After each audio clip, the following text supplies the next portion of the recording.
dun. I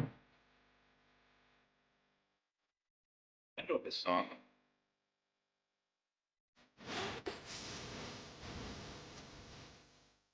I like this song. It reminds me of sitting in like a dark bar on Bourbon Street, 2 o'clock in the morning, beautiful minutes, and start seeing Jade. It sounded like another song to me at first, but I was wrong. Just Laura Jones, a lot of her songs kind of sound a little.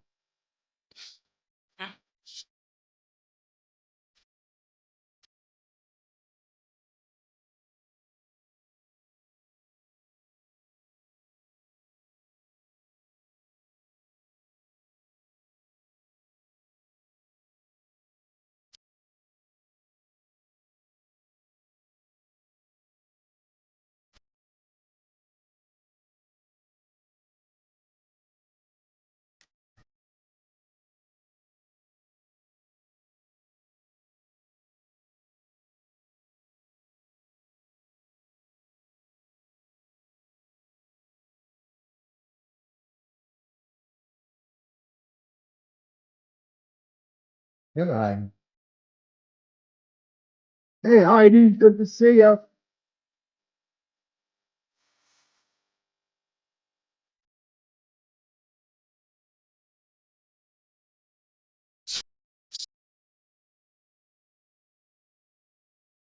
Yeah, noise for a girl.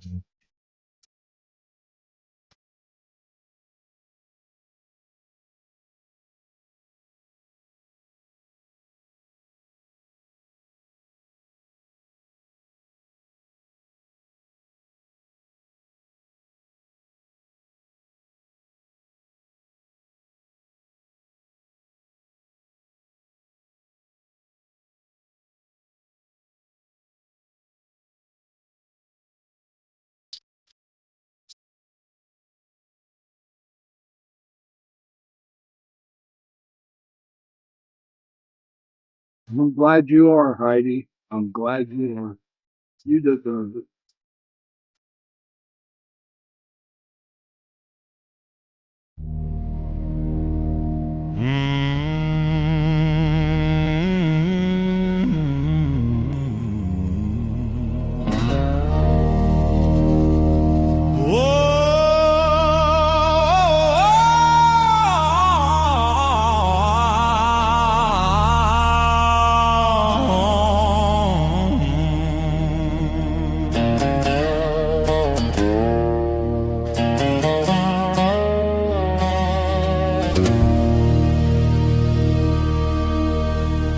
Two real cryptid legends doing what they do,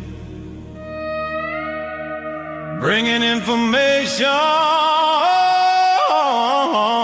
for me. Yeah, it's long too, 2 minutes.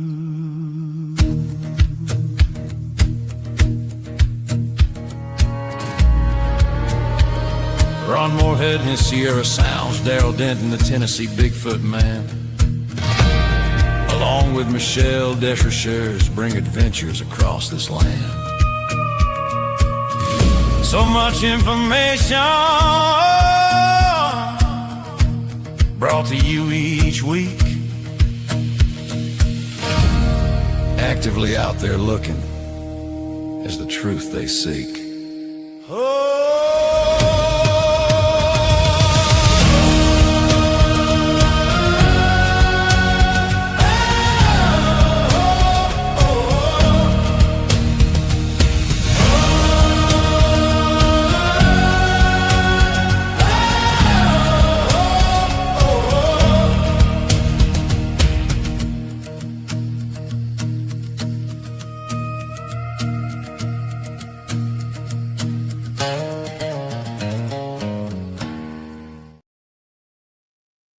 Oh man, what the hell, man? Oh man. Welcome to the Light Gate, where reality bends and the unseen awakens.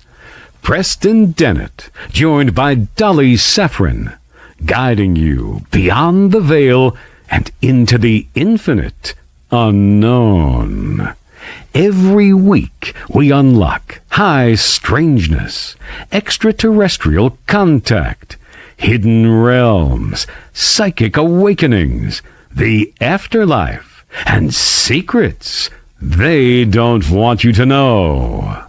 Step through the gate, and if you feel the calling, subscribe to the channel and share it with those ready to awaken. Ho, ho, ho, ho, ho, ho, ho, ho.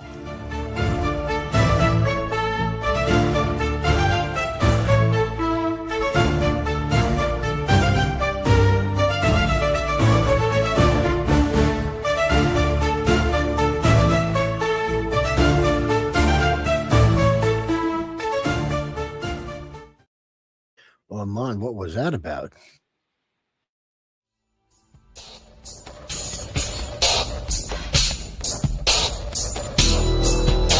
Welcome to the Outer Realm with Michelle DeRoche and Amelia Pisano. Airing live on the United Public Radio Network, 105.3 FM in New Orleans.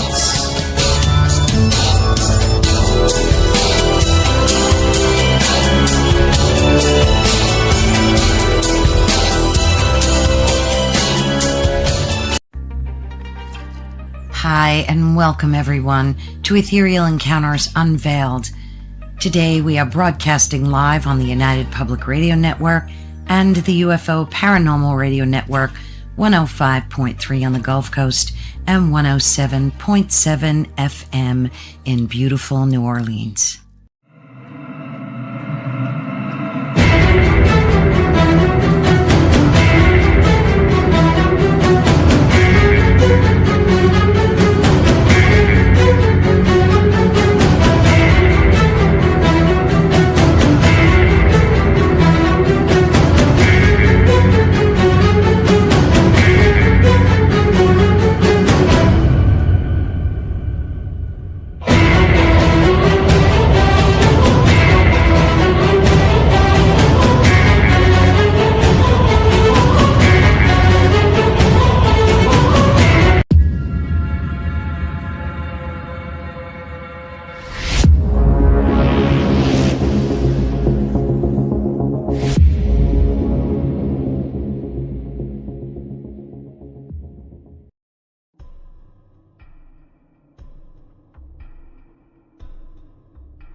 Welcome to Don't Whistle at Night podcast, where Navajo legends echo in the shadows. Darren and Dawn will guide you through the sacred fire of native storytelling, where the old stories breathe, the unknown walks among us, and voices, long hidden, rise to be heard. And remember, don't whistle at night.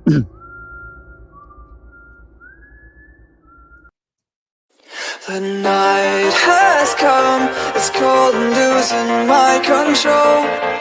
Your light is gone, and lonely darkness fill my soul. I wish that you could save me from my isolation. It's way too complicated. Let's stop this conversation. Stop this conversation. We got no relation.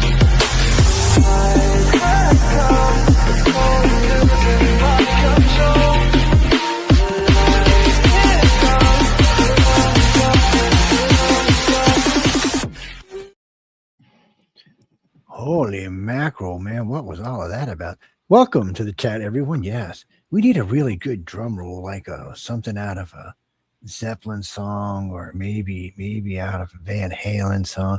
Ooh, maybe out of a Yes song. I don't know. We need a really, really good one of them intense drum rolls. No, I did not say queer drum roll. I said intense. You didn't specify. It's That the only was thing that we was have a queer is drum roll. StreamYard. You didn't hear that was a happy drum roll, people. I told you we Oh, come on. That was not even a drum roll. it's come on. weird. It's queer. No, I told you the other night we have reclaimed the queer word, and we reclaimed gay. no Queer. longer mean that you're having sex Joe, with men. you said that word again. Queer some. Joe. No, queer You said that is we queersome reclaimed it. word. We've reclaimed that word. Gay and queer do no longer mean you're having sex with men. They're going back to what they used to mean. You know, gay meant happy and fun and, you know, stuff like that. And queer was just kind of, you know, a little out there and strange stuff was going on, or maybe a little happiness. But, you know, none of it meant let's go, you know, get, you know, what butt humped. That's none of that was going on now. That's a whole different thing. How strange, Joe. How strange, man. I want my words back. When I was a kid, gay did not mean let me get up the ass. Okay, I'm just saying. And it's not been that long. Really so, I mean, you know, and queer definitely didn't. Queer was like, you know, I mean, matter of fact, when I was in private school, you heard they use the word queer all the time, and it didn't mean getting you know, up the ass. Jeffrey, you want to send me some gloves? Man, it's cold here, people. True. Us coon asses don't like the cold. Yeah. And when we were like Cold? real little, Oh, gay come men on, usually Joe. stupid. You know, Oh, hey, you want to that's do a this? way. No, that's gay. It'll be warm in a couple of days, but it's you know, when they say stuff like, oh well, you know, which for y'all is nothing, for us they're like, oh well, first off, let's even talk about this for a minute. Joe's complaining it's 30 something. Now listen from Jackson upward, it's one big sheet of ice. I mean, it's been frozen for like 7 days now, just one big sheet of ice. Now, northern Mississippi gets used to ice and snow, but not like this. This is fucking ridiculous. This is just like one giant ice rink that you can't do anything, you can't drive on it. And a lot of interstates and a lot of highways pass through Mississippi, so you Yankees ain't getting shit either because it's frozen Mississippi. Okay, well, that's fucked up enough. So here I'm on a golf course. I mean, literally, you can see the golf out my back door. And so they say, well, wind chill tonight around 6 degrees. Okay, what? 6 what? Fuck you and your 6. Take that shit back up north where it belongs. Now the temperature is only going to be, I think the temperature is going to be like 22 or something, 21, 22, which we get those. That's okay. 21, 22 we can do. But the problem here is y'all don't get wind like Poor little Mary. I live on the Gulf. I mean, we get wind 60, 70 miles an hour. Just well, you top that with ice and sleet and everything. That's just fucking wickedly cold. Like somebody just opened your freezer up and turned that bitch down to subarctic and say, Well, don't you guys have salt trucks? No. Don't they have salt trucks down in Fuck no, they don't have none of that shit. They don't have none of that shit. There's no need for it. 90% of the time, if we get snow, no. Don't be surprised. One, we have plenty enough fucking salt to last the world down here, so we don't want any more salt down here.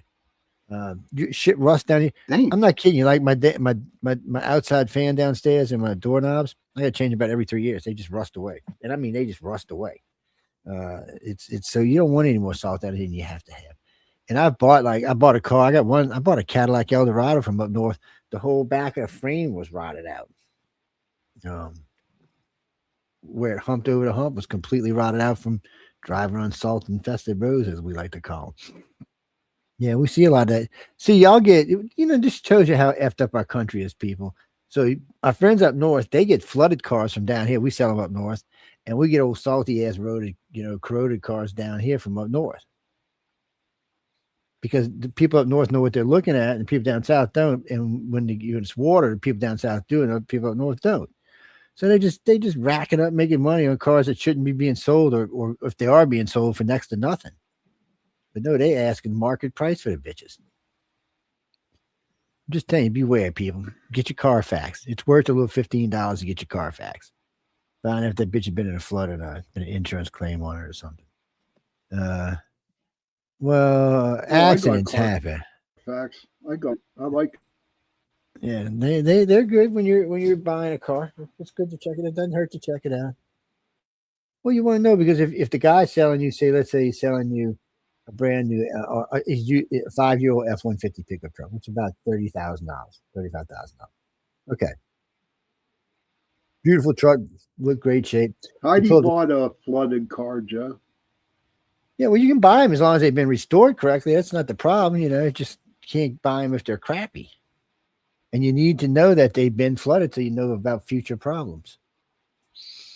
Because rust causes problem in the future. Things get inside of cars and it starts to rust and stuff and causes you problems in the future. What do you mean? How do I know about cars? I know about electronics, electricity. And I know about cars just because I've owned many of the bitches. When I was young, I went through some clunkers, man. Look. No, so I was a lucky kid. I ain't gonna lie. My dad gave me a 1960s Falcon, completely restored. I loved this thing, and he even had a factory AC put in a floor on it because they didn't come with ACs back then. Look, he went and bought him a new car. It was a AMC Matador, beautiful car, fast as hell. So I had the Falcon 5 days, and he comes up and he says, "I want my car back."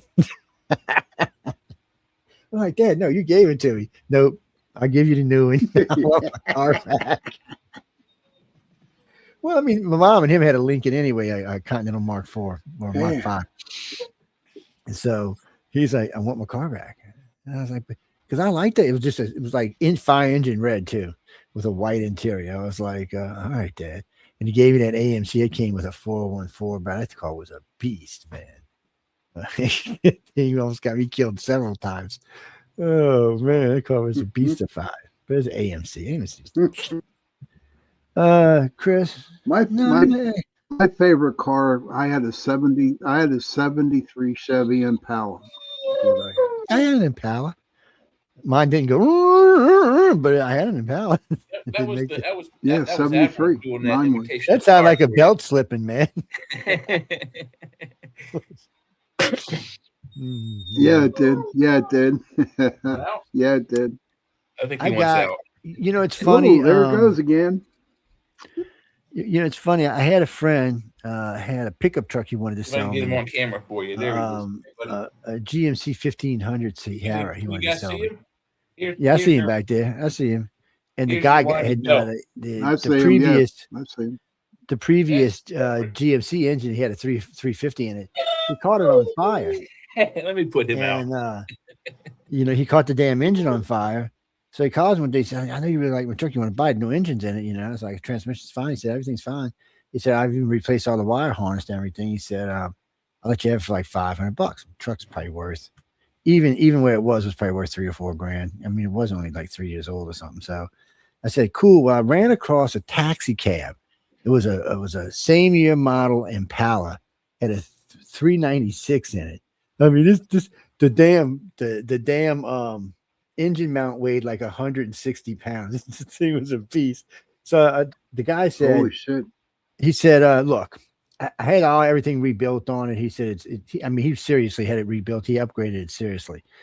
He showed us a lot of stats on it. It was pushing probably 485 horses, maybe a little more. And, but he never could get it to start. He never could get it to run. And I mean, he kept it for like 2 years, could it to get run. He told me why. So he said, "Here, give me $50 and you can have it." I said, "Okay." So I'm out there fucking around with it the first day I had it. And I noticed the wire under the distributor was not touching. I put it on, put the nut on it, put the battery on, and boom, boom, boom, boom, boom, boom. I was like, "Oh shit!" The car was a beast. Even as big as heavy as that car was, it was a beast. Well, I took that motor out of it and put it in my GMC pickup truck, which turned it into a rocket ship. I mean, that truck was dangerous. Oh, it fit everything. We made everything work. It bolted right up to the transmission, no problem.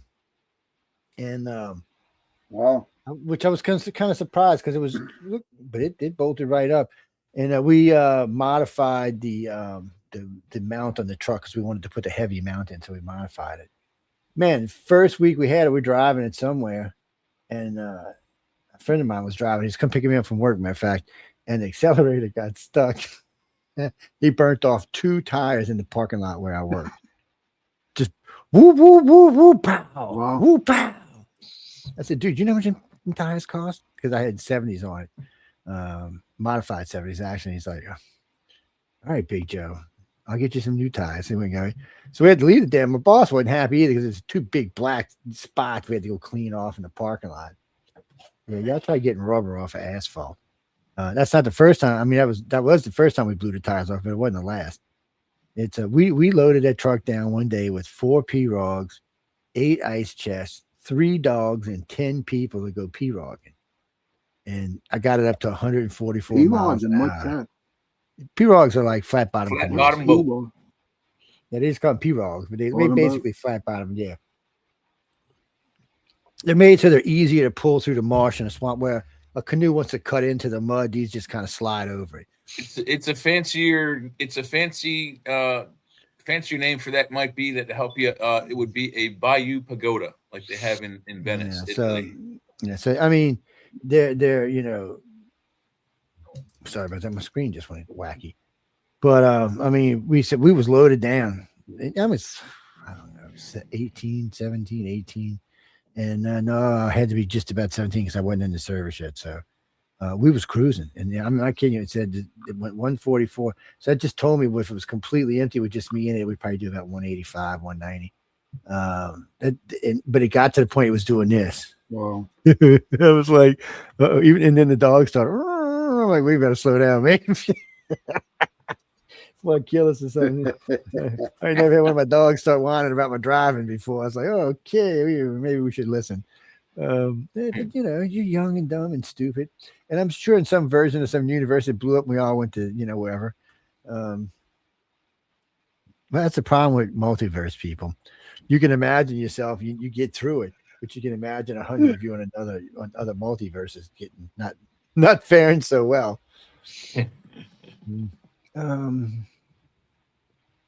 It was a great pickup truck. You know what? And you know how it died? It caught on fire. Yeah, I had put a XL super alternator on it to kind of supercharge because the engine was a beast.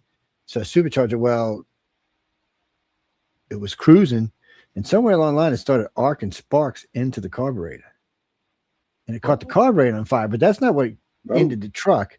The insulation on the hood of the truck caught on fire and dripped down the back of where all the connection was and just kind of melted everything. Yeah, it was like burnt hair too, probably, huh? Well, to rebuild the motor, because the motor itself was still intact, but to rebuild everything else, it just wasn't worth it. Yeah, that guy gave me like $3,300 for it. Yeah, it was poor baby. The engine? It served the whole truck. He took the whole truck. I had some Kenwood speakers in there. I had them round ones. They were about this long, and they were about 300 watts each. They were made for trucks, is what they were made for. I always, it doesn't matter. I had an old Granny Mae station wagon, Chevy station wagon with a 4 something in it. Forgot it was a big, huge motor. It even had the suicide seat in the back that flipped backwards so you could look out the window. I love this old car. Well, this old lady really liked me, and I was looking for a second vehicle. She sold it to me for $300. It was mint condition inside. It doesn't even look like it. I mean, outside the paint was just faded, but inside the bitch looked like it was brand new. So there was a big stereo auction at the Superdome. So I went up there and bought a stereo system. Paid like $300. Today it'd be more like $3,000. And this thing just rocked. It was a great look. I kept it for a long time. It died. Yes, like vehicles do. I got a Camry downstairs. I got to figure out what I'm going to do with it. It died. Well, I drive a lot, people. I'm not, a normal driver. Now, that Camry downstairs got 251,000 miles on it. It had 28,000 miles on when I bought it. Yes, and that was 3 years ago, 3.5 years ago. No, I know what's wrong with it mostly, and if I wanted to fix it, I could, but Toyota will go another 200,000 miles on the transmission and the motor, but I think I'm just going to sell it. That way it'll pay itself off, and then I don't need something fast, comfortably fast. I might maybe get a little pickup truck like Sean's got. Yeah, one of them queer trucks. Yeah. That's nice. My truck's nice. I actually heard they are nice. That's why I was giving you shit about it. What are you driving? Yeah, thank you. What are you Ford driving, Maverick 2023. Oh, okay. So they brought the Maverick back in Ford as a Maverick pickup truck. 2023. Yeah. Yeah. So they brought it back as a pickup truck. Yep. Remember when I was young, a Maverick was like a little 2-door, 4-door, little car, a little mini car or something. No, I would love to see, the Eldorado. Do you remember the Colorados? That was awesome. Wait. All right. One at a time, guys. I got Colorados and something else combined. I said do you remember the Eldorado or the El Camino? The Colorado. I remember the El Colorado Camino. truck, and I That and I was an remember the El El Camino. Camino. Yeah, I remember the El Caminos, and I remember the Colorado pickup trucks too. They still make the Colorados. It's, Well, that's what the Maverick is. That's what the Maverick's based off of. They're yeah, like- it's supposed to be a little bit smaller, right? Just a tiny bit smaller. It's supposed to be like an upgraded Ranger. Actually, Ford's bringing the Ranger back, yeah, because of Okay. things like the Maverick. Yeah, they're bringing them back. Yeah, I saw a story that they're bringing the Impala back, but that was a bullshit AI story. Yep. I love my truck. Try, What? do Which you mean? one? The 73s? I don't know. Let me see. Jay? Huh? Say what? Yeah, Jay, what? I didn't hear what you said, Yep. Sean. Yeah, what Impala? What Impala, buddy? 73s? No. They were saying it was for 2026. The Impala, the Chevrolet was bringing back the Impala SS with a big V8, big block LT1 or LT2 engine in it. And I looked on that Chevy site. There's nothing on it whatsoever.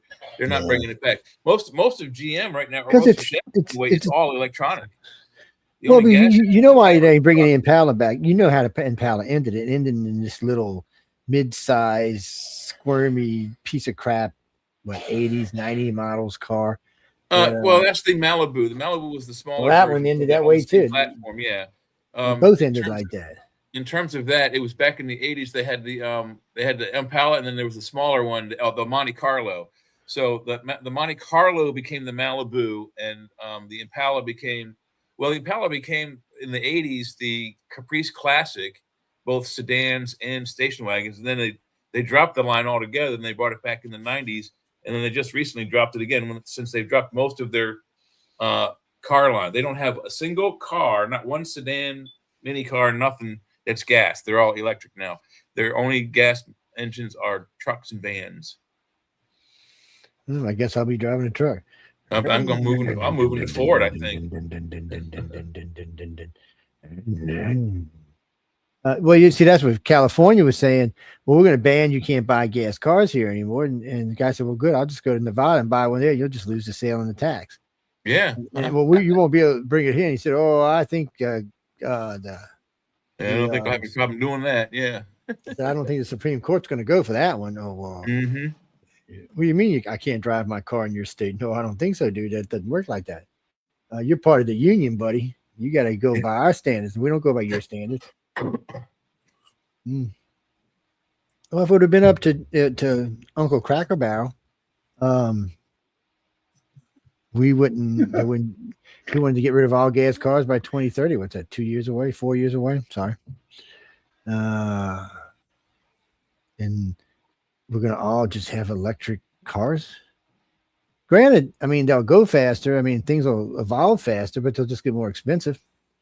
And this bothers me anyway. An electric car should never be as much as a gas car. Number one reason why there's not as much moving parts.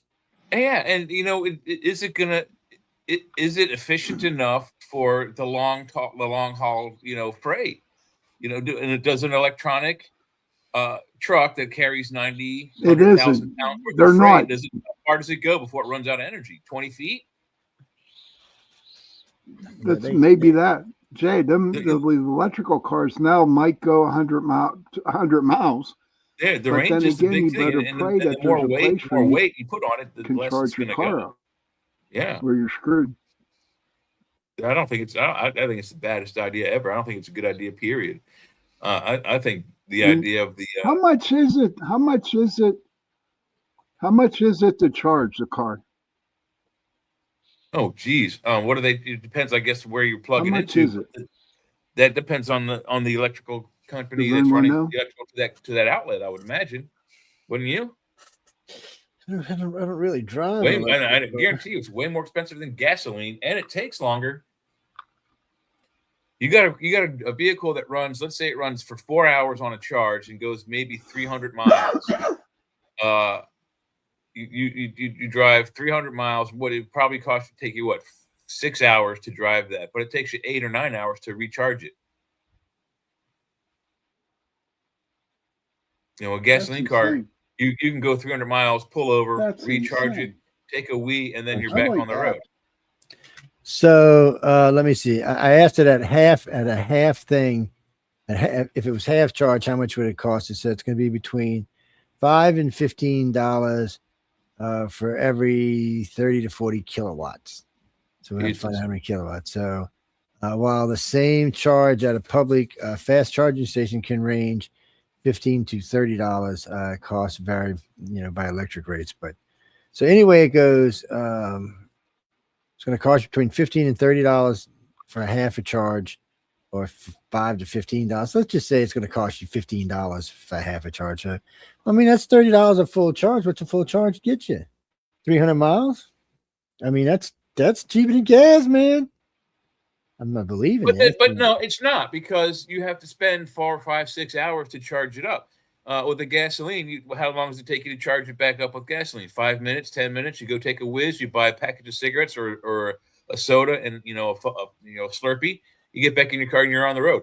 Vehicle with electric, you got to pull over, you got to stop for 8 hours. So you drive for 300 miles, so 4 or 5 hours you drive, 6 hours maybe, and then you have to pull over for 8. Then you drive for 6. It'll take twice as long to do the distance. Well, It look just what doesn't have the happened range. last year. Huh? Well, look what happened last year. Look what happened last year when it was a bad. Look what happened last year. All the cars, those electrical pumps, they froze. They froze. And cars were frozen at the pumps.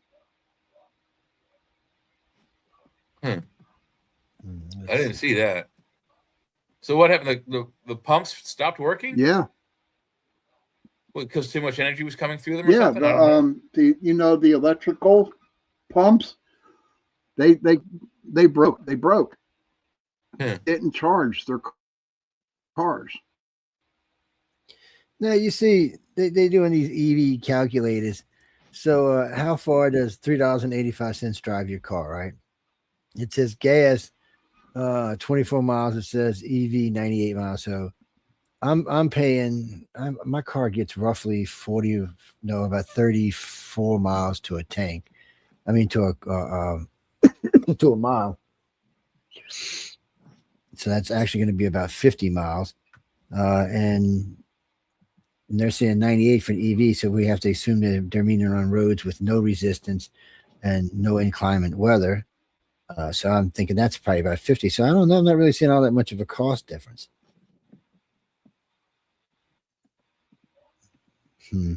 But here's another thing, though. If a country decides to throw an EMP on us, all them cars are done. They are done. If they're on. If they're off, they'd be okay, I would think. So their thing is, for the average driver on gasoline, you're going to spend $2,400 per year on it. With an EV, you're going to spend $586 per year. Yeah, because you're not going to drive as much because you're going to be waiting for your car to charge. No, I don't know. Basically, I don't know. I know. Oh no, John, you don't get. So if you're only getting 300 miles of charge, and you have to, so getting across Texas, you're talking 4 charges. I'm gonna stop twice to get gas in Texas. You're gonna stop 4 times to charge your car in Texas, and then you better hope. And then you better hope you can find a charger in New Mexico somewhere, or your ass is going to be getting towed to Arizona. Why is that, Joe? Why is that? Because you don't have anywhere to charge your car. Yeah, not everywhere has charging stations yet. Not everybody's convinced it's the way to go. Well, because right now, to build one electric car today, you could build 5 or 6 gas cars for lifetimes. Because for electric car, just the lithium ion battery itself, the chemicals going in there and the different places they got to come from, and the bad ways they have to extract them from the ground, far outweighs anything in a normal gasoline car. So right there alone, they're already 2, 3, 4 times costing you in the environment than a regular car is. And just so y'all know that there is a zero emission gasoline car. They just don't want to put it out there. And currently the emissions from a United States car is minimal. So So is the Do you Europeans. put? I mean, as far as let's look at it Do you this put? way: the ozone layers are going away, so that tells you something right there. Those emissions are going away, so it's not like we can't do this. We're just the liberals need a way to take control of the narrative, the money, or whoever they are, the socialists, whoever they are, need a way. And while the conservatives own the gasoline industries, not just here, all around the world, Venezuela, Russia, it doesn't really matter. They're not really liberals, not in the way you think of liberals anyway.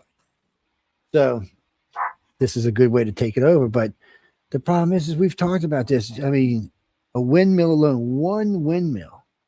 I mean, just think about the lubricant it takes to run a windmill. Okay, and not including the lubricant it takes to run whatever's powering the damn windmill. But just to get, I'm not talking about when it's running. I'm talking about getting it all up to speed and everything. Yeah. So first off, you got to have like a 400-foot crane there, which is going to be carried out with a big, massive truck. Which all the tires on the truck, by the way, are made out of petroleum, and all the fuel being burned by everything's made out of petroleum. So you couldn't even get your windmill where you wanted if it wouldn't be for diesel. Isn't that like a slap in the mouth? Mm-hmm. And then you got to get them out there and get them running, up and running. The problem for the windmills is they never pay themselves off. They never last long enough to pay themselves off. So they're not really that efficient. I mean, and I understand you can put thousands of them up there and they're going to make all kind of power. But really, is that what you want to see when you're driving across America? Windmill trees? Really? Solar panels are uglier enough. Windmills. I mean, seriously, it's like if we went to Holland and saw all those fucking windmills in Holland. That's the way it would look like here. That's why, Joe. That's why Pennsylvania, West Virginia are still are for coal. You need the coal to make that fuel. Well, but the windmills in Denmark weren't there just for power. They were there to pump out water. So they had an actual function that actually worked. Well, I mean, the windmill. Good. Windmills are cool things, man, but they're not going to save us. That's not what's going to save our society. It's going to take more than that. And solar panels, look, the solar panels are great, but that's another thing that doesn't pay itself off. So if you go by right now, and Jimmy, don't even give me shit about this. I've been a contractor a long time. I've installed a lot of solar panels. So unless you're going to get up and shine your panels like once every 10 months or so, maybe every 6 months, after X amount of time, about 2 years, they'll have lost 1/3 of their power gathering. After 5 years, more than half. Well, they get a dull glaze over the top of them. And you can get it off, but it takes a lot of work. But that's manpower. You have to include that manpower in the price that you're going to have to put somebody on a roof cleaning solar panels. Then there's other problems. There's other problems. Insurance companies aren't big fans of solar panels on top of roofs where there's wind. They're just not. And then there's other problems besides that. Recently down here where I live in this neighborhood I live in, some of these rich people around here don't want to see solar panels across the street. Or when they're coming up on the beach, they say they're ugly and it devalues the property, and it does. So now they're suing to get those solar panels removed. So we'll put them on the ground, put them in a yard, but don't put them on the roof where you're messing up the view, the skyline, and everything else. So that they want them here, and they won't even allow them to put windmills up around here. You can run a water mill though, a water wheel, or I should say a water mill. But you can do that, but they don't allow for windmills. Now driving across Texas, there's two things. Last trip I seen across Texas. Billy goats and windmills. Billy goats and windmills. Whether it was Interstate 10 or Interstate 20, it was Billy goats or windmills. Until we hit the Air Force Base. Anyway. It was ridiculous. No, when you go Interstate 10, it's once you leave Austin out of 10, it's like, well, you're in the twilight zone. At least on 20, there's more cities to go through. Yeah, well, when you hit next New Mexico and all up there, it's like the Twilight Zone. You start thinking, man, this used to be a giant ocean, and I'm cruising along the bottom of it right now. Please, let's not have no time warps. You go bloop and you realize, just for that instant second until the pressure kills you.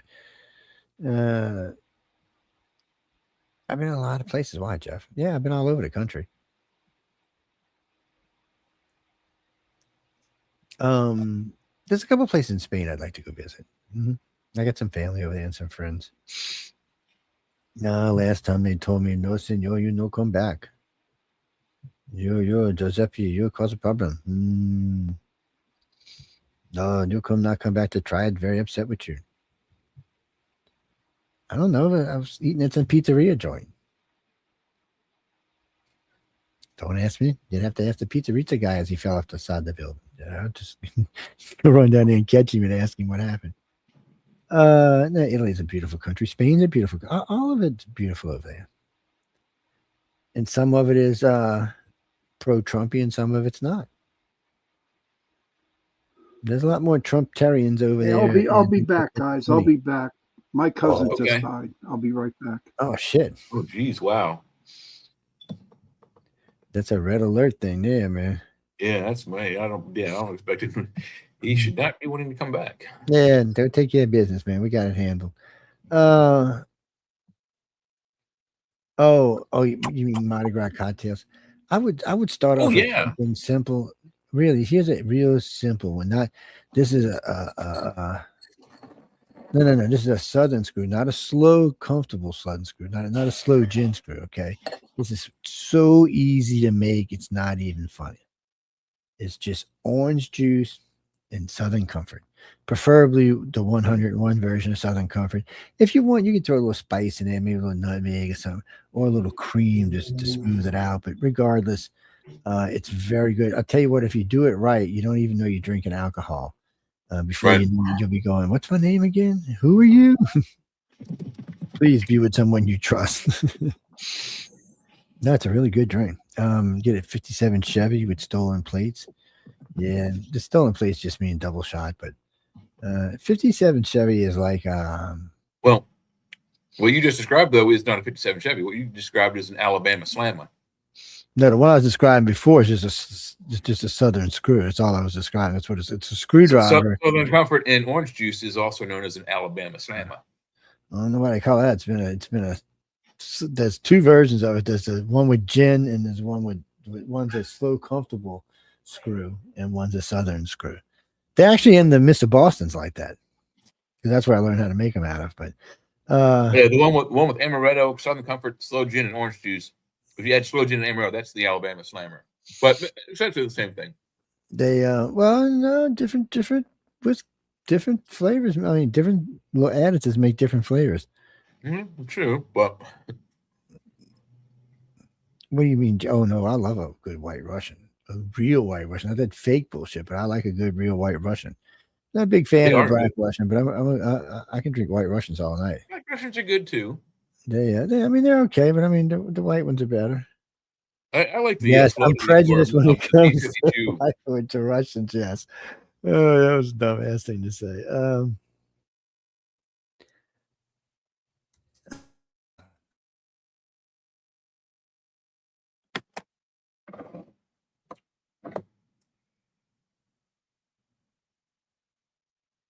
Did you mute yourself, Joe? You did.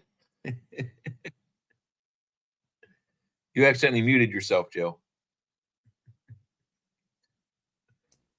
How the hell did I do that? That's weird. I don't know. It's Fat Finger Tuesday, I guess. Well, I wasn't touching anything. Oh, maybe it was on my earbud. That's weird. I didn't know I could do that. Something new. No. Like I said, I like a good White Russian. I can pretty much drink them all night. But when I was really young, most nights you would see me, I'd have a Winston in my hand and a Jack and Coke with a shot of Jack on the side. Wow. Yes. And then it was like out of a movie. Then if I was in a play for a happy mood, it might be like a screaming orgasm or a Sex on the Beach or something like that. Tudors is what they were really. No, screaming orgasm is like sucking down chocolate milk. It will mess you up. But if I got my choice, and it's summertime, and I've got my choice of what I'm going to drink, I'm going to get one of them big White Russians in a plastic cup. I'm going to get 2 shots of Everclear added to the thing. Oh, God. And a squirt of a little cream in there. Stir it up real good and go. They're made with 151. Because you're huge, man. So you need to get some alcohol in them. Even the 2 shots, you barely notice it's in there. Well, I don't, but I have seen people drink one of mine before and pass out in the car. Mhm. Boom! Like, what's the matter? Dude, what do you got in there? You spiked it? I said, no, man, it's got Everclear in it. Jack, Everclear is 190. Yeah. Almost pure alcohol. Yeah, you can. It makes a pretty blue flame too. It smells like the stuff the doctor rubs on your arm before he jabs you with a needle. It does. It really does. Tastes like it too. It's at least it's not wood alcohol. It won't kill you, boy. Well, let's drink enough of it. No, a friend of mine gave me some homemade moonshine. It was mixed with cream D banana. So it was moonshine and cream D banana. Moonshine was about 180 proof. I don't know what the cream D banana, probably like 16 or 18, but he mixed them in there and it really had a nice sweet taste. Boy, I puked for like 2 days. Yes. Don't know why. No, I can handle my alcohol really well. I have no idea why. I was just like, it was just nasty. I was pretty young though. I was like 16, I think, 15. Yeah, because I remember my aunt being really mad. Well, it wasn't a big deal back in the day for your 16-year-old to have a drink. I mean, at family get-togethers, I could drink a beer if I wanted one. They didn't want me drinking no hard liquor, but still. And I come from a long line of alcoholics, and so everybody in the family's got like this monster kind of Tolerance. Tolerance is it's ridiculous. I proved that. The best part is I got this on video. It's an old high-8 video, but I was in the French Quarter, drunk like you wouldn't believe, ran across a sobriety check test. It's not we were walking through the corner. What they were doing is they were proving to people how drunk they were.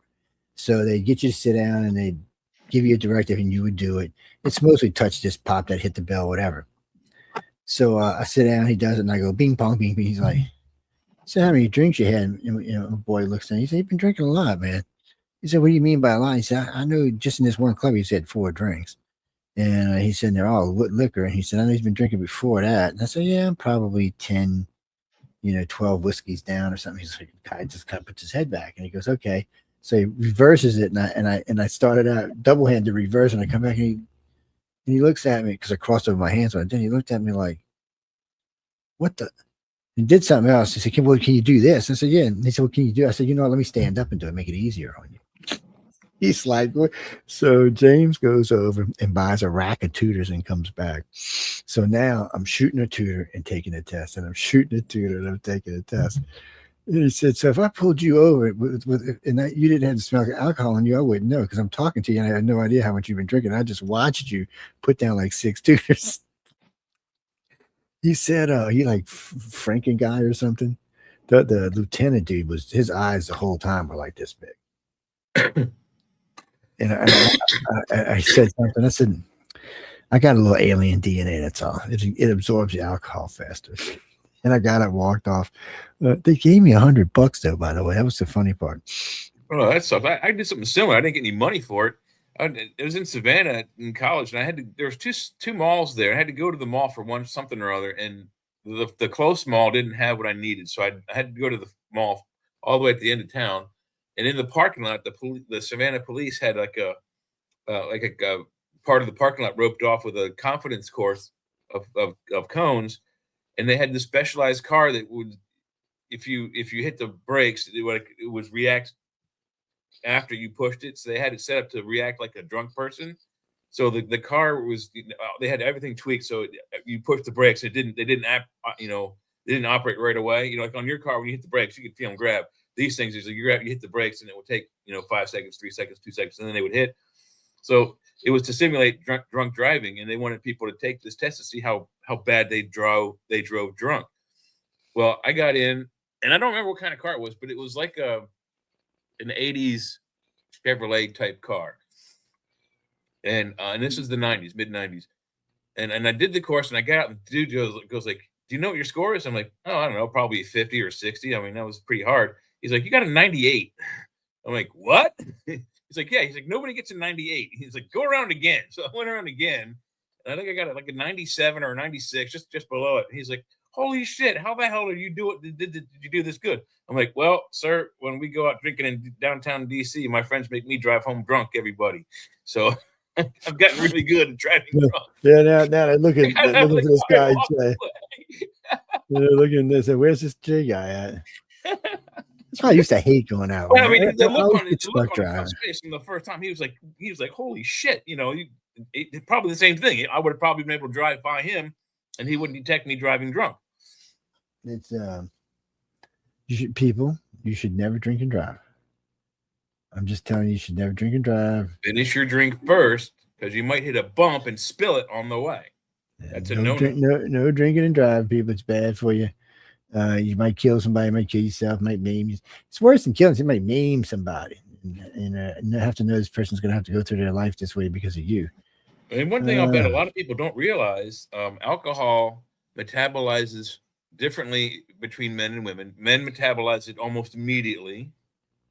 Women, it takes a while, which is why sometimes, you have some of those girls, they'll drink a shot and like, oh, I don't feel anything. And then it'll take 3 more right at once. You just wait 30 minutes, let the alcohol go through. It takes a while, depending on your metabolism, to hit you.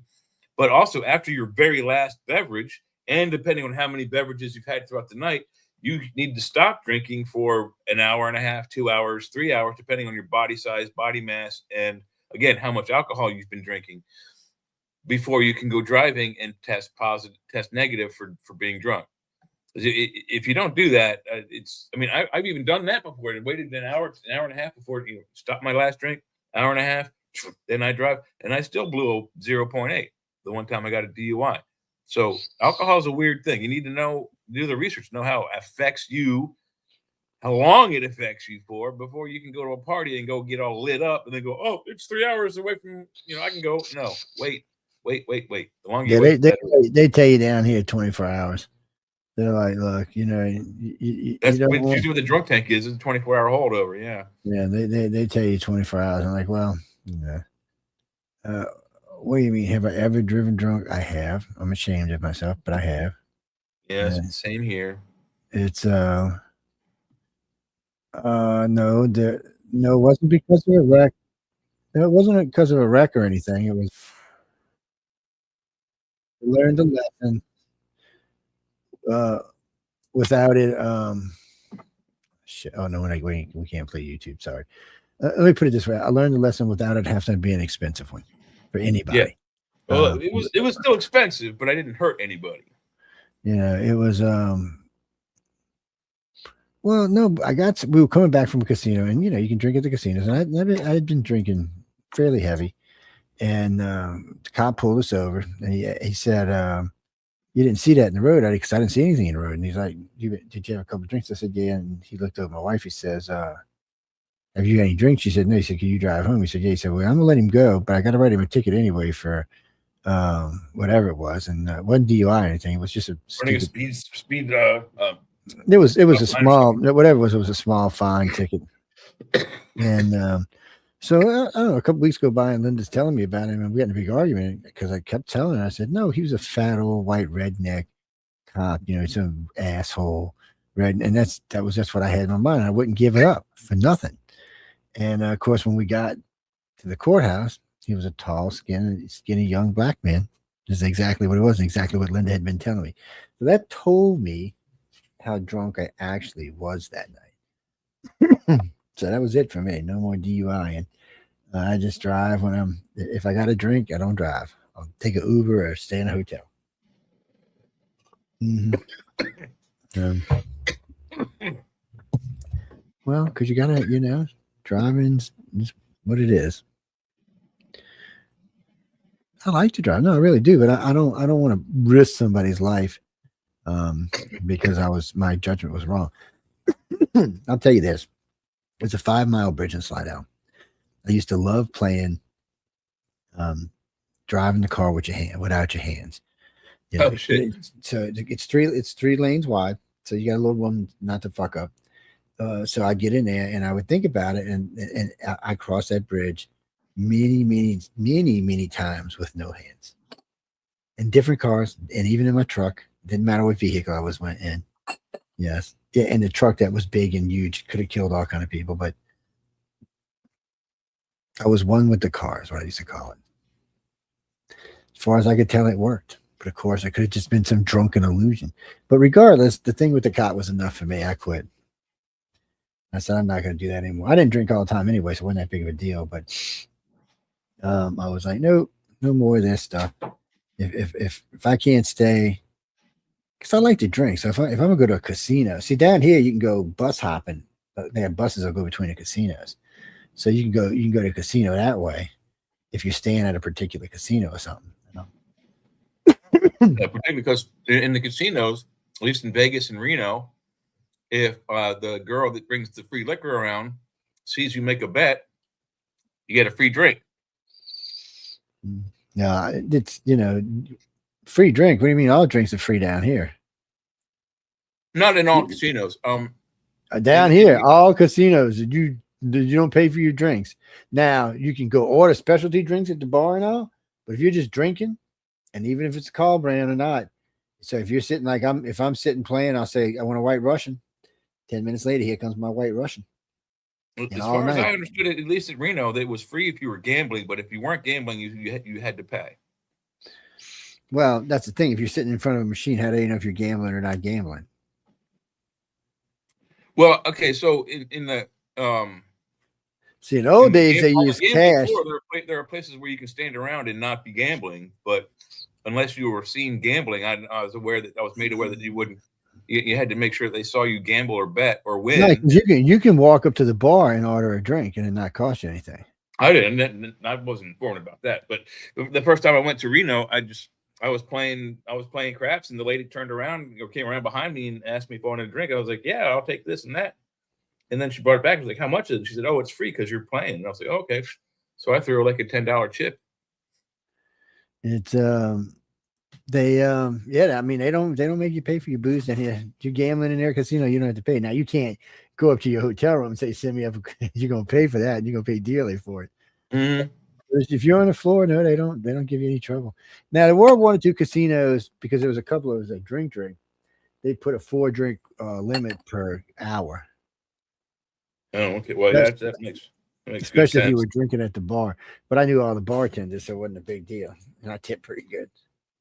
Well, there was different. Well, sometimes we'd go like late at night, and because you could really work the casinos if you once you got used to the ideas of how they were paying out, but more than that, how they were stacking up with people. So on a weekday, if you're going to win a decent prize, it's going to be between like midnight and 2 a.m. Because they've been gambling all day and nobody's won anything real big. It's a good chance that you're going to hit something big, or at least decent. On the weekends, it's going to be a little bit later because the machines run longer, and of course the payouts are bigger. I'll tell you, one night Linda and I were in the I can't remember the name of the casino now. We won, I think it was 9 or 10 just little mini jackpots, $500 here, $300 here, all kind of free gifts and shit that come with little jackpots. No, I'm sorry, it was 11. We were playing on these rows back to back. Should be on one side, be on the other side. We're just hitting as we're going down, winning. I mean, it was crazy. And then we were at I don't know, I can't remember the name of that casino. And then we were at the Grand a couple of weeks later, and they just came and emptied all the machines, which is a bad time to gamble. And we walked down the quarter machines and hit 16 different jackpots. Wow. It was like they reset them back. I don't know what oh man, it was great. And the smallest one was $1,400. The biggest one was like $5,000. It was just good. No, it wasn't enough to quit my job. Unfortunately, it was a nice payout. Actually, it was funny because I never could get Linda to go in a casino. I had gambled before in Vegas and places like that when I was in service and stuff, but on the steamboats and things like that. But I could never get her in. So I had a place called Bananas inside the Grand Casino. Best buffet I've ever eaten in. Big, huge, massive. I mean, this buffet was just massive. All kind of cut meats all over the place, man. They're cutting prime rib. They're cutting brisket. They're cutting everything you can think of. Yeah, what'd you pay for the buffet? $9.99? All you could eat? No, back then it was like 14 because it's a big buffet. It was about 14. Oh, okay. Well, yeah, still 14. But and honestly, that was a lot of money back then. Yeah, back then that was a lot of money for a buffet. Now they're Now on the weekdays, you can get a lunchtime buffet for about $15. Nighttime going to be anywhere from 39 to 59, depending on if they've got crab. I tell you what, people, the crab's not worth the extra money. No, but the Maybe prime every rib once is. in a boon. The prime rib is, but the prime rib they don't charge you extra for. Oh, really? Wow. Yeah, okay. it's the crab they charge extra. So like at the palaces, both the palace casinos. First off, they give you a nice selection of oysters. They have grilled oysters, and they have 3 or 4 other types of oysters there, like Florentine or Monica. So you can get those if you like that. They got all kind of types of fish there. Most have meat bars, so you can go order what kind of steak you want or what kind of hamburger or how you want them cooked. And you can get as many as you want. You just go order each time you want one. They also have pasta bars, so you can order like scampi or Alfredo, whatever you want. They got all of that there, or you just make up whatever you want. They don't care. Just tell them what they want. They'll put it in there for you. And there's other bars besides that, and then of course there's dessert bars and there's other food that they have scattered around like fried chicken. And I mean, it's just a couple hundred items to choose from. The places are fabulous to go eat at. Those are like $40 in the evening, but it's well worth it. And the amount of food they have is insane. And the amount of not just the choice amount of is food, insane. but the variety. I mean, Chinese, It's- Japanese, sushi. They got fried, everything you fried, want not in fried, there. air fried. Yeah. Wow, the food is good, and at least in Reno. I have not been to Vegas, but I'm sure Reno's And a what's little sad smaller is, but similar. what's sad is everything in Vegas is smaller than everything out here. The buffets here are bigger and prettier. The casinos are bigger and prettier. The floors are bigger and prettier, not the casinos themselves. The floors are. I was disappointed by that because first time I'd ever gone to Vegas was the old Vegas, and the floors were pretty big back then, but nowhere near what they are today. So I hadn't been in a while, and they had just built a bunch of, they had built the Lexor and the MGM and a bunch of the other ones. And I was going out for a 10-day lecture, and now I forgot the name of the city right above Reno? Vegas.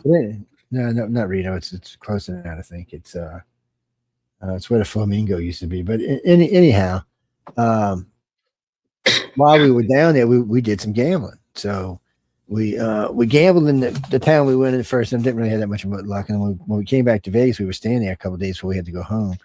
We went to the MGM. The MGM's casino floor is about half the size of any of the ones down here. The Lexor was the same way. Both nice hotels, nice places to stay. But I was disappointed by the bar. So, by the size of the floor. So we ran into a guy who was telling me about the something Orleans down on the end of the strip, had a huge floor. So we still had 2 days. So we said, all right, we're going to check in. Man, we won everything we lost. Plus, we probably doubled our money. The whole trip. Well, the trip was free anyway because I was lecturing, but regardless, because we were down 15,000 easy, and not including other monies we had spent on a bunch of other stuff. We got all of that back. Plus, we were just hitting jackpot after jackpot, and the floor was huge. It was like you could put a whole fucking casino on their floor, but that's what we have down here. We have huge casino floors down here, and like the Grand, it was 3 stories of floors. They even had a whole no smoking section the size of a cruise ship. I'm like, Jesus. Yes, I was disappointed last time we went as far as the floor sizes went, but Vegas is Vegas. There's always a bunch of good stuff to see down there. There's decent deals on food most of the time. Jesse, when we first got casinos here, you could get a steak breakfast for $5. A really good steak breakfast, like a ribeye steak breakfast for $5. You ain't finding that no more. Things like that was the Copa Casino that we were hitting on all that night. It was still on the boat before they put it on shore. It was old raggedy, looked like an old raggedy, like a mini-sized cruise boat or something that they bought and turned into a casino. Yeah, oh no, man, you could get. Oh no, they had you could get a hamburger on there for $2. But yeah, like the size of a double Whopper or something. They were good hamburgers. There was a lot of that in the beginning, but as the casinos got their crowds and everybody decided they liked this casino or that casino, and people went on and told, we like this casino, I'm going there instead. Yeah, it's what it is. Think about all that money we could be using for something better. Maybe give all that money to all this handicap and All these children that don't have homes. You know what? We could give it to them purple people in Colorado and help to turn them red again. Or the They're purple pretty- people of Pennsylvania turn it back red. That would help. It's Pennsylvania's that. Pennsylvania's actually listed as red right now, even though you got a blue governor. Really? Yeah. Isn't that The strange? voter registration. I think the red passed the blue this year. Hmm. Maybe that's why you're not having riots in your street like Minnesota. Yeah, not yet. Anyway, I don't think y'all going to. New Orleans isn't having them. no, probably not. It's Tennessee's not having them. DC's not even having them. yeah. No, well, DC's had some. They've had assemblies, but nothing. Nah, DC ain't really Nothing having violent. anything. Yeah. And even LA, I mean, that crowd today they were showing, or yesterday were showing, wasn't that huge of a crowd. It wasn't not a lot of violence going on. And what got me is those protesters were all carrying different things. It was like when sometimes they'll have a parade slide open, they'll just get a bunch of floats from a bunch of different parades and throw them together and make one parade. That's kind of the feeling I got then. Like they found protesters from different places, and okay, well, we got to protest. About what? Well, just get a protest sign out. We don't care. Just protest. Throw a Mexican flag out there, some shit. Mexicans, listen, people. I don't even understand you. You break into the country. You either broke into our country to get here or you came legally. So you don't like Mexico, but you're flying a Mexican flag. Look, I think Congress needs to pass a law that if you fly another country's flag, we get to send you there. Yes, permanently. Just personal feeling. I'm funny about the flag. I'm funny about a lot of things. And I don't understand why liberals are always on the wrong side of everything. I mean, lately, y'all are just, But here it seems that it's all strictly whatever Trump does, no matter how good it is for That's the what people. it is. They are violently against it. Period. That's what it is. It's TDS to the tilt.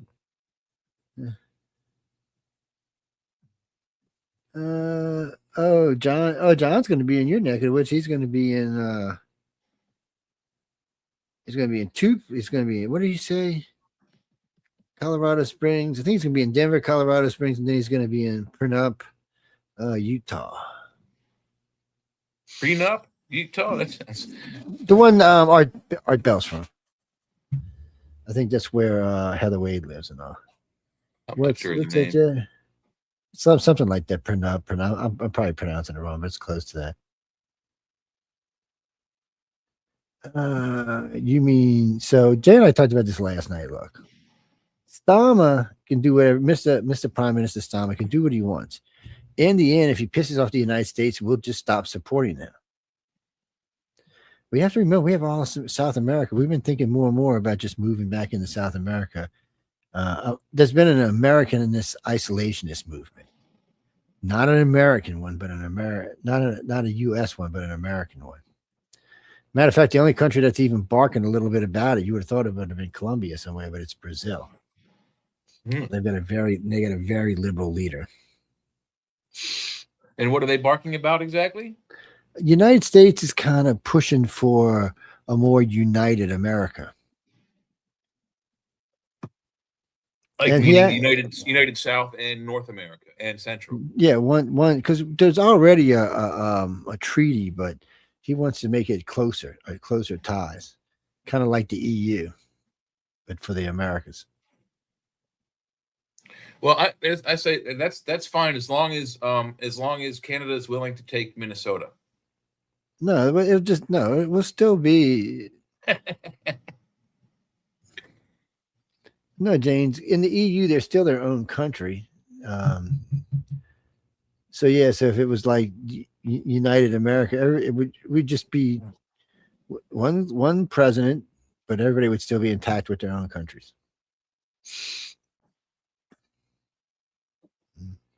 It's a lot of money on this side of the world. You won't believe how much, and a lot of the resources on this side of the world. A lot more than there is on the other side. Yeah, buddy. I bet you most of the resources of anything is on this side of the world. Yeah. Europe has drained itself dry. Most of the growing parts on the west side. I mean, most of our breads and grains come from on the other side of Mississippi. The bulk of our oranges come from California. But what I'm talking about is, for that matter, I'm talking about like Europe. Where if So we get a lot of Europe food. is outsourced, absolutely. So, yeah. So we get a lot of stuff from South America and from Central America, and from the Americas themselves. So we got a lot of that going on. And then as far as efficiency, even the rare earth minerals we need are on this continent or on one of these continents here. So we don't really need the other side of the world.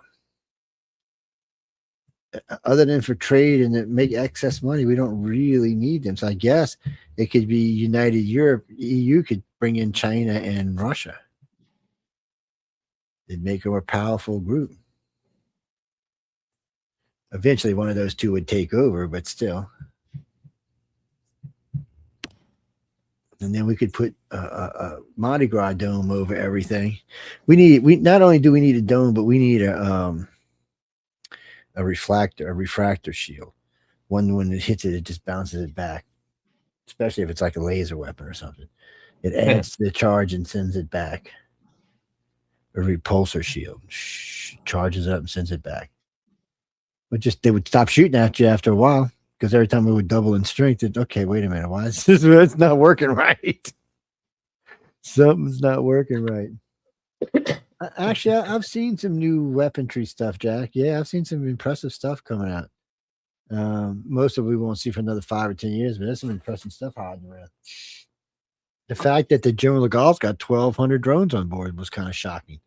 Well, and plus they've upped our increase of rail guns in the ocean to like 5 or 6, something like that. It's on 3 destroyers and 2 or 3 submarines, stealth submarines. Jack, that means that it's a mini rail gun and it goes into the boat. If it was on top of the boat, it wouldn't be stealth. Yeah. Yeah. They have to come up, open a bay or a portal on the top side of the boat and then shoot it and then go back under. Well, even a rail gun underwater wouldn't go that far. No, I'm not saying it wouldn't go somewhere, but I'm just. Have they even shot one from underwater? Not as far as I know, they haven't. I'll bet they have. Oh, I'm sure they have, but they haven't told us. Let me see what I can find. Well, it's an electromagnetic gun, and water and electronics don't do well together. So, yeah, it charges up, takes a charge, builds a charge, extends it along the rail, and takes the little thing the bullet, whatever you want to call it, and sends it to wherever it's going. It's supercharged. Oh, they work really well. The ammo was really expensive. That's why they quit making them. Well, they had them on a couple of the new Zimwall carriers, and battleships, and then they put them on something else, and they took them off. They put them back, and I don't know what their status is right now, but I know the ammunition price has become much cheaper since then. Yeah. Yeah, I don't see any videos of underwater. Yeah, I didn't think there was. Well, I bet you there is. They just haven't leaked any out yet. They might have a railgun like shooting down into the water, but as far as one launching a shell thing from underwater, I don't know about all that. Well, whether it's launched underwater and stays underwater or launched underwater and comes out of the water, I'd like to see that test either way. Yeah, but water slows velocity of anything. Oh, of course, yeah. And the bigger it is, the faster it slows it down. Well, no, Jack, you can be swimming in a pool with somebody shooting at you with a rifle just in the top of the pool. And if you're 5 feet down, it probably won't have any effect when it hits you. What? If it's asshole, if it's an M50, that's a whole different thing. Yeah, it'll hit you. It'll kill you at 5 feet down. An M50 will, but at 30 won't. If the velocity stops. It's also the density of water, if it's fresh water, if it's salt water. Well, so like if you're in any of like the salt seas or salt lakes on the world, you don't have to swim because you can't sink. You just float. Yes, you didn't know that, did you? Oh, look, science gets you every day, man. It's the density, yeah. Well, you can go to Salt Lake City and float around out there. If you live overseas, there's several salt places you can go. Salt oceans and stuff. Just go float out there. Just, hang out and enjoy yourself. Well, generally, there's no creatures in those kind of salts. When the saline's that heavy, you're usually not going to find anything alive. Or if it is, it's not usually something that's going to be able to eat you. Yeah. You mean that salt dome? You're talking about the salt domes that was humping out the ground? No, that wasn't caused by nuclear explosions. That was caused by something else. They did test a nuke in one of them, but that's not what actually made it bubble. Something happened on the ground, and the pressure made it push up to the surface. Yeah, I read it. It's funny you brought it up because I read about it just recently, like a week ago or something. Just a science piece I came across. I don't know. I know. No. We just said the doomsday clock last night was set to 85 seconds. As a matter of fact, since you mentioned such, See, there it is. 85 seconds. So let me refresh. It's been up there since we started. Let me hit a refresh on this page and see if it's moved. It has not moved. So 85 seconds. 85 seconds to midnight, people. Dun, dun, dun. Boom. Now, if you live in Europe, it's like 22 seconds to midnight. Yeah, probably so. And if you're in the Ukraine, it's like 9 seconds to midnight. Yeah. If you're in the United States, it's like 6 months to midnight. Well, if we get that shield up, it may be, never. It never happened. True. Well, Jack, they've talked about a lot of kind of shields, and we do have a lot of stuff out there, and they can build one of these shields, but Trump wants a real shield like you see on Space Movie. And the missile hits it and bounces off and shit. That's what he wants. Well, they're going to put up deterrents all around the country. And a lot of places already have them. They're going to put up a lot of them now. And then that's why he wants Greenland, because he can put a bunch of them there. So anytime trying to cross any intercontinental ballistic missiles trying to cross there can be shot there. That's not a true statement, Jesse, when you say we can't shoot down a hypersonic missile. One, the hypersonic missile is going towards you, which means you can shoot at it, and if you hit it, it will be destroyed. But all cruise missiles, all interballistic continental missiles are hypersonic missiles. Yes, they go into space. I think they come out of space at like Mach 22 or something. Yeah, they're all hypersonic missiles. That's cruising. That's hauling ass. Mach 22. Yeah, that's like the space shuttle when the space shuttle used to come down. Hey, Google, in miles per hour, how fast is Mach 22? Mach 22 is 16,879.921 miles per hour. 17,000 miles an hour. Jesus. It's hauling ass. And then it does just. That's what most of our satellites are doing that speed, aren't they? Around that. Yeah, well, that's basically what this is. It goes into space, goes all the way up, arcs, carries orbital Earth, and just drops back down at a free fall. Engine plus free fall. Yeah. The shuttle, there was always a lot of argument about the shuttle, but I heard the shuttle re-entered from Mach 22 to Mach 34. And that was actually official calls. Listening to them call it. When I look it up, it usually says Mach 22, Mach 25. If you're on the NASA site, you can find it. All of them are listed, and they're all got different speeds. I don't know why they all got different speeds. They just do. I'm sure that wasn't NASA's intent, but they do. Yeah, we do. But anyway, we got to go to break because we skipped the top of the hour. Oops. I don't know. You know what? Maybe we'll do some. We'll do a long one. We'll do some Queen. Oh yeah. I ain't heard no Queen in a while. So, what's that, Jack? No, Queen. The group Queen. You're an idiot if you don't know who Queen is.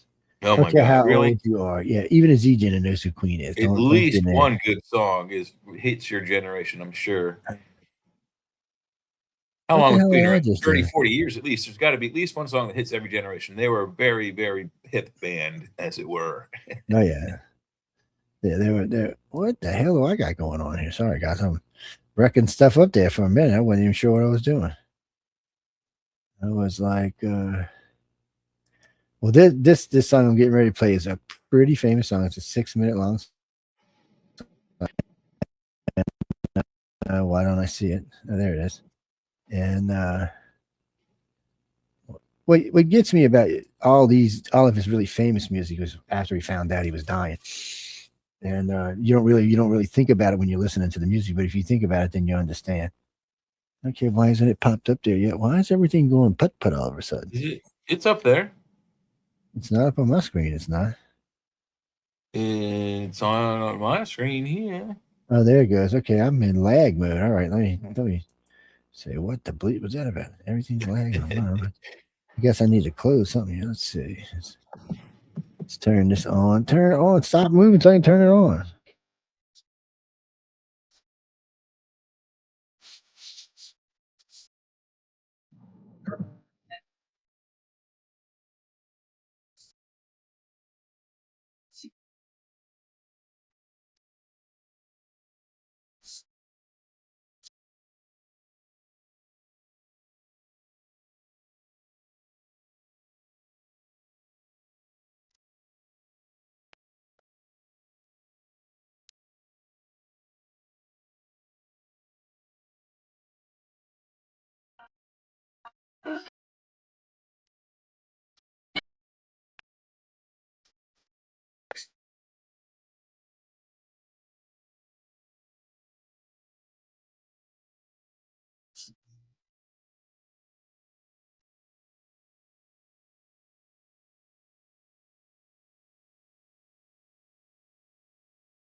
Two real cryptid legends doing what they do, bringing information for me and you.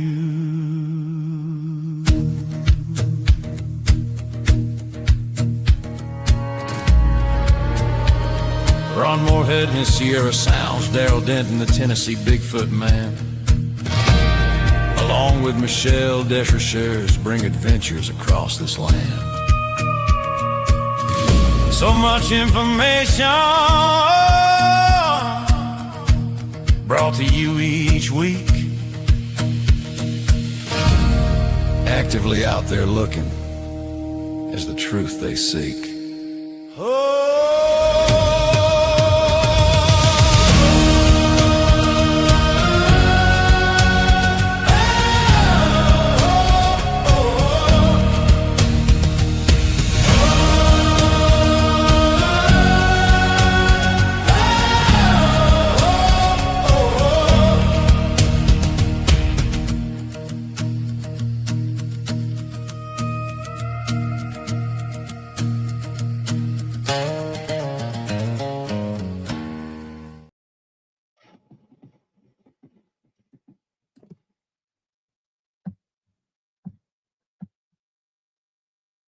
Welcome to the Light Gate, where reality bends and the unseen awakens.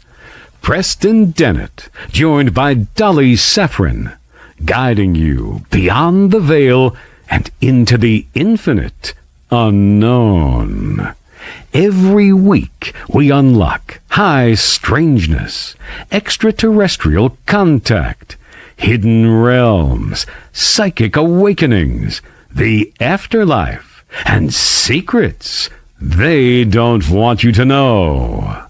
Step through the gate, and if you feel the calling, subscribe to the channel and share it with those ready to awaken.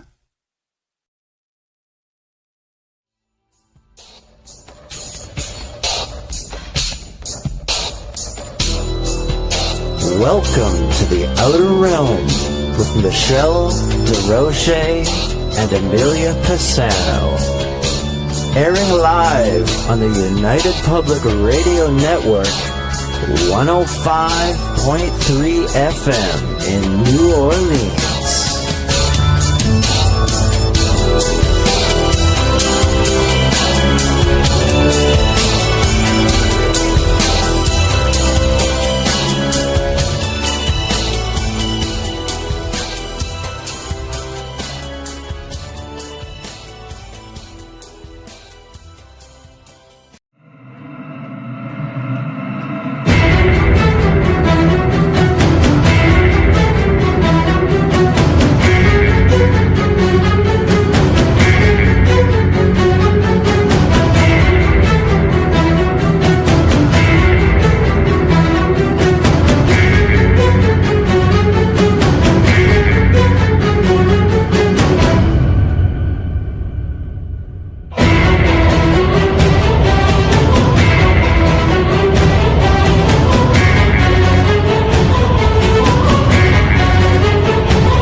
The night has come, it's cold and losing my control. Your light is gone, and lonely darkness fill my soul. I wish that you could save me from my isolation. It's way too complicated. Let's stop this conversation. Stop this conversation. We got no relation.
Streaming soon.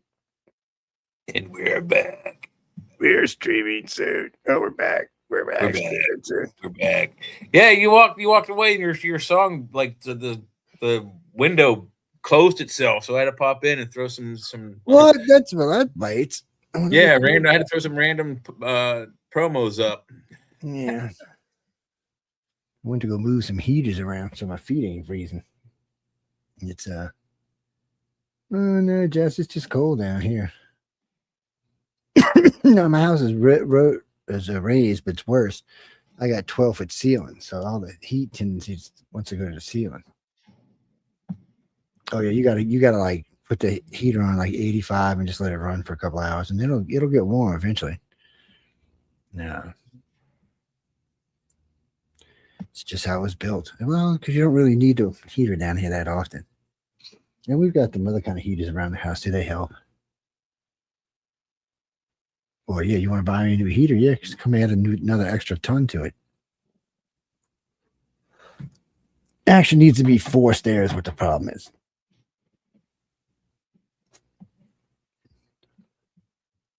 That way it shoots the air down the walls. And then it hits and rolls back around. Because you got to remember, heat rises. So if your vent's 11 feet in the air, to start off with, and your feeder ceilings are 12 foot, that's where most of the heat's going to be. It's going to take a long time to get down to the ground. And by the time it does, what's going to happen is you get a separation point where your feet are probably cold and your face is probably warm. It's weird. It's not that weird, but it's weird. The end as the world as we know it, is that what you're talking about? Oh, you're talking about the movie Armageddon. Okay. It's again 85 seconds till midnight. Well, I guess you'll know if it becomes 1 second because there'll be nuclear bombs headed towards your house. Yes. Oh, yes. Air raid sirens going on, mass panic, cats and dogs living together, That's probably what Heidi's hearing right now. Air raid sirens. Oh, shit. And they're coming for us. Why? To Germany? Sure. If you're going to pay for a trip, sure, I'll come. What part of Germany? Berlin? Sure. I've never been to Berlin. No, I don't speak German, but my wife does. And somewhere, I don't know what I did with them, but somewhere I've got I got some of those earbuds that translate you. Yeah, these hook to your phone though. I want the kind that don't hook to your phone. They worked. It works pretty good. Everything it heard, it translated. It was irritating, actually. I tested it out by going through TV and just flipping through channels where I knew there was going to be different languages. It knew it was pretty good, and it did it on its own. You didn't have to tell it what language it was. It was okay. I mean, for what it was is what it was.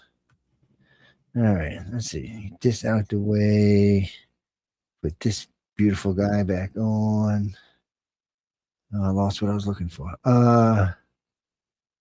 Jesse, where do you live?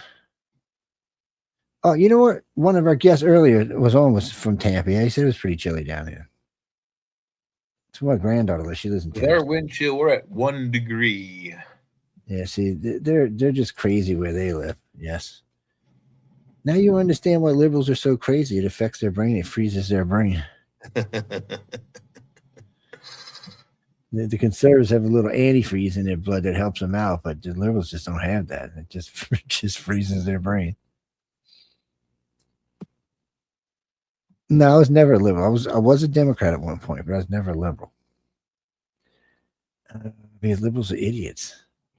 Look around our country. If you can't see that, then you need to go back to school. So look at all the violence in the United States. You ever notice it's only caused by one party? So the KKK raids, well, KKK belonged to the Democrats. They created and brought it to be. The Jim Crow stuff also was the Democrats. I mean, and then BLM was the Democrats. Pretty much anything that did harm to our nation belongs to the Democrats. The plantation owners were most definitely Democrats. Yes. The Republican Party was created to stop the expansion of slavery. So wait, it always bothers me when I hear black people talk about, oh, Republican. No, guys, that's the party that was created to stop slavery, and they did it. Not only did they say they did it, but they did it. They stopped slavery in the United States. Democrats. Well, also, if you look at the slavery question, most of the Republican states had freed their slaves. In most cases, just prior to the war, Civil War, that is, most of the southern states, who the reason why the fight was over slaves, were in the process of releasing their slaves during the war. Many of them were offered, even before they were given emancipation, they were offered a chance to fight in the army against the Union. And if they survived, there were however many months, 10 months, 2 years, whatever they signed up for, if they survived it, they would be emancipated at the end of that. So all of the states that did not free their slaves after the war and several years, and I think it was the last one was 1870 something, they were all Democratic states that were the last to be the holdouts to give away their house slaves because they needed their, food brought to them and what have you. And that little side coochie and stuff. Yeah, we know what's going on there. Absolutely. Well, no, Gene, the 13th, 14th, 15th, and 16th Amendments, the Democrats voted against all of them. One was the emancipation, one was the freedom to vote. There was just several freedoms that were given there, and the Democrats voted against them. So you got to wonder, but you also got to remember, a lot of black kids blew up in inner city schools. That's where they grew up, and that's not taught in inner city schools. They're not teaching the truth. They're just saying the Republicans are the reason why you don't have anything. No one really actually explained to them what the Democratic Party was. They're just now learning. And the ones that are learning are leaving the party. I've heard many black people talk about this on air now.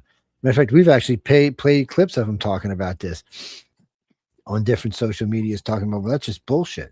And you can tell when they find out, they're surprised that no one, some of these people are 34 years old and they're surprised. Matter of fact, the guy was saying, I was telling my grandma about it and she didn't believe me. She went and looked up and found that it was true. And then she said, well, what the, bleep, bleep, bleep, bleep, bleep. I was doing bleep, bleep and all these bleeping years. She said, I want all my time and money back.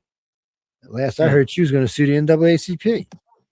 Wow. It's like this girl today, day out of college, this black girl's asking this other black girl, why are you calling Trump a racist? And she couldn't. The girl even told you could look it up on the phone if you want to. And the girl couldn't find anything. And then finally the other girl's like, well, look, if you call a man a racist, you can't find anything that's racist about him. He said, you do know that the NAACP gave him awards and Oprah said he would be one of the best presidents ever. Oh, that's a lie. She said, oh, no, I got the videos right here. I'll show you. And she said, matter of fact, no one thought Trump was racist. He thought he was the greatest thing that happened to blacks until he ran for president as a Republican. She said, you better go get your little facts straight if you're going to call somebody racist, because that's how you get sued and lose everything you have. Well, in your case, you don't have anything, but still, I was laughing. But that's how it is. And because they're being lied to. And white people don't feel like it's their job to educate on it because they don't feel like it's their right to tell them about slavery. If you'll forgive me, I'll be back in a minute. Mother Nature makes the call. I got you. They just they just don't figure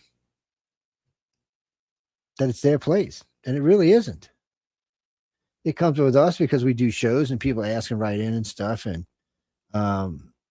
this all started because of a lady named Janine I know out of New Orleans. She said, my grandson told me this and then my son told me this. And she said, I know you'd probably know. And I wrote her back and said, yeah, everything they told you was true.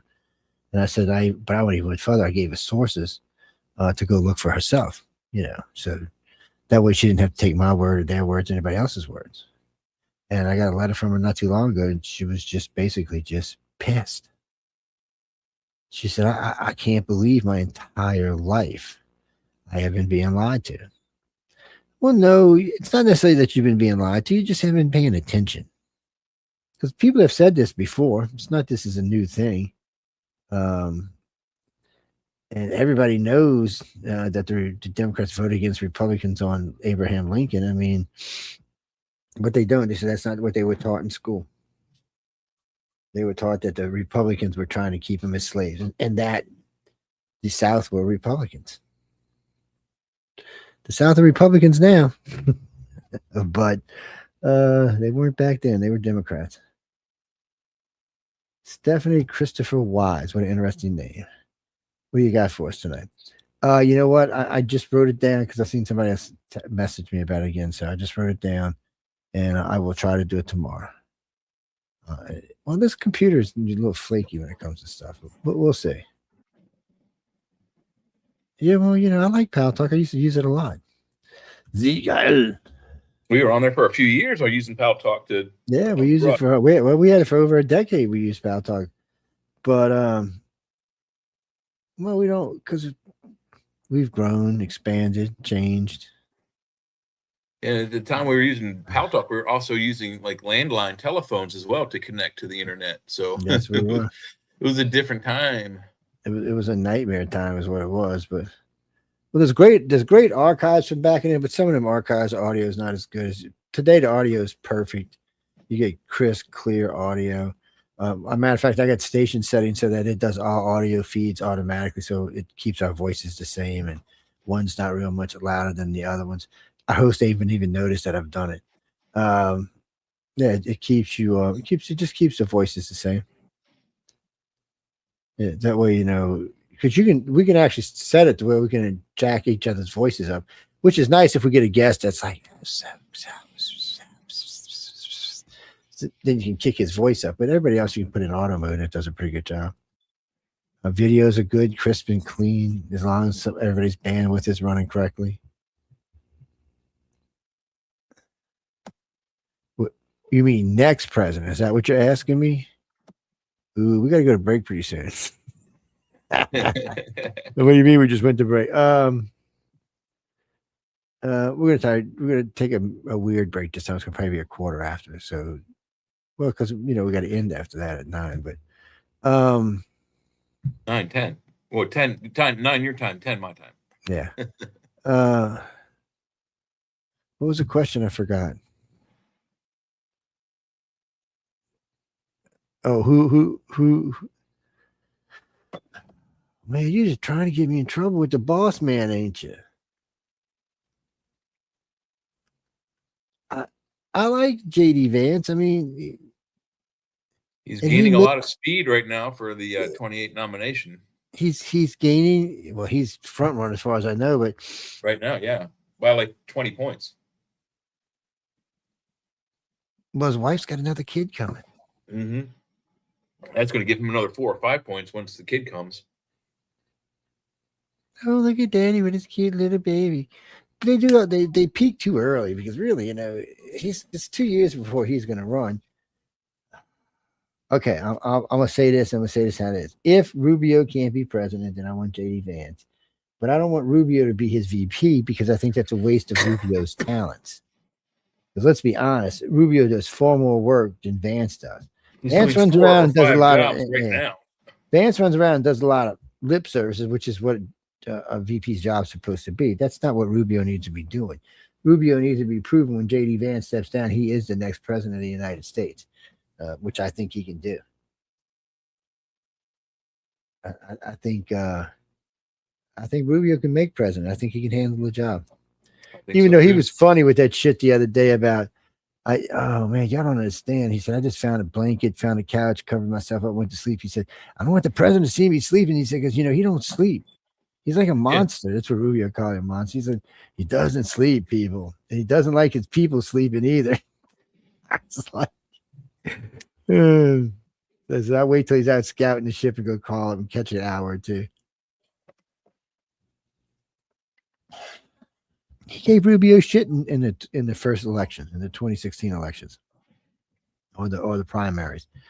Hell, his vice president called him a Nazi before they became, partners.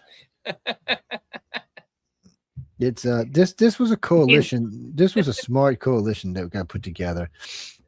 His son brought in JD Vance. His other son got Kirk and Rogan. I mean, this was just, they worked as a family and they conquered. JD Vance can win it. I mean, unless something really stupid happens between now and then, but they're pretty much on a tie-dyed course, it looks like. And as long as Trump keeps his sanity, I think we'll be okay. Yeah, I agree.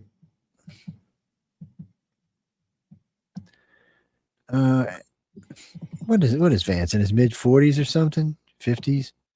Yeah, I think he's early 40s. Hey, Google, how old is Vice President Vance?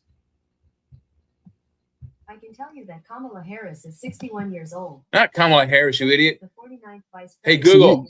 You got one that don't listen either. JD Vance is 41 years old. 41. He was born on He's a August 2nd. baby. He's not going to win. The children. How old's Rubio?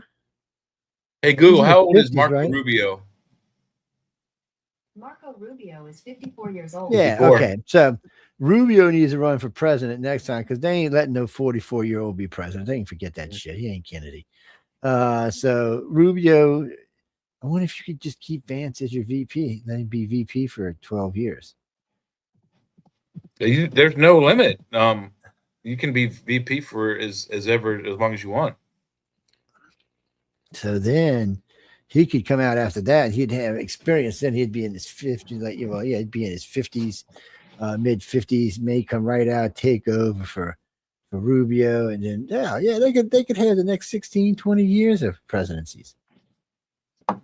I think it's going to be Republican presidential tickets for the next 15, 20, or not 15, 20 years, maybe the next 5 to 10 presidencies. Well, they're looking like for 2 or 3 for sure, unless they do something. At least that, yeah. But I think I'm going to go more to 5 or 6.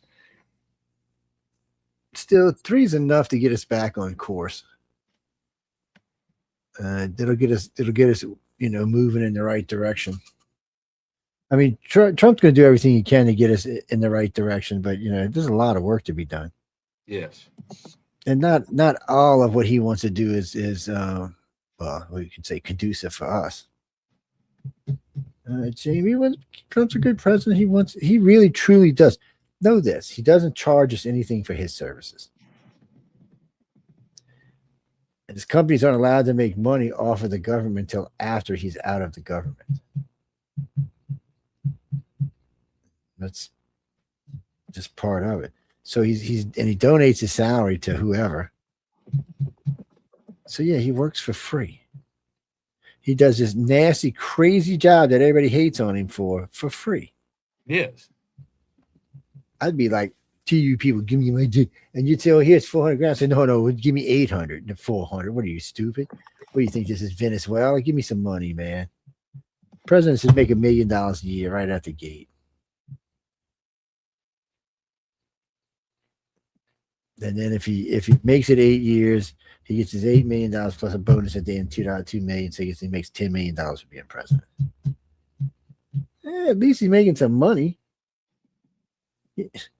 It's a good thing presidents want more than money, or they'd all be getting bribed. Or, China, we give you $500 million. You tell us what's in that F-35, man. Look, come over here, we give you your own harem in your own city. I don't know. You'd be surprised how many businessmen that would win over. I haven't read it, but I did hear about the one about Elon Musk, about the party. That doesn't even surprise me. Elon Musk is a horn dog. I mean, he's got 12 kids. Come on. Well, he's got 14 kids, right? Isn't it 14 now? Actually, the email said, when's the next really good party at the island? I don't mean something kind of party. I mean the real kind of intense party. That just means let's party now. Okay. That doesn't mean let's have sex with children. Yeah, you can't make that leap, unfortunately. And Elon's got a lot of kids. I don't know if he's that kind of guy. I don't know. Now that bastard Hillary, he might like. I mean, she might like it.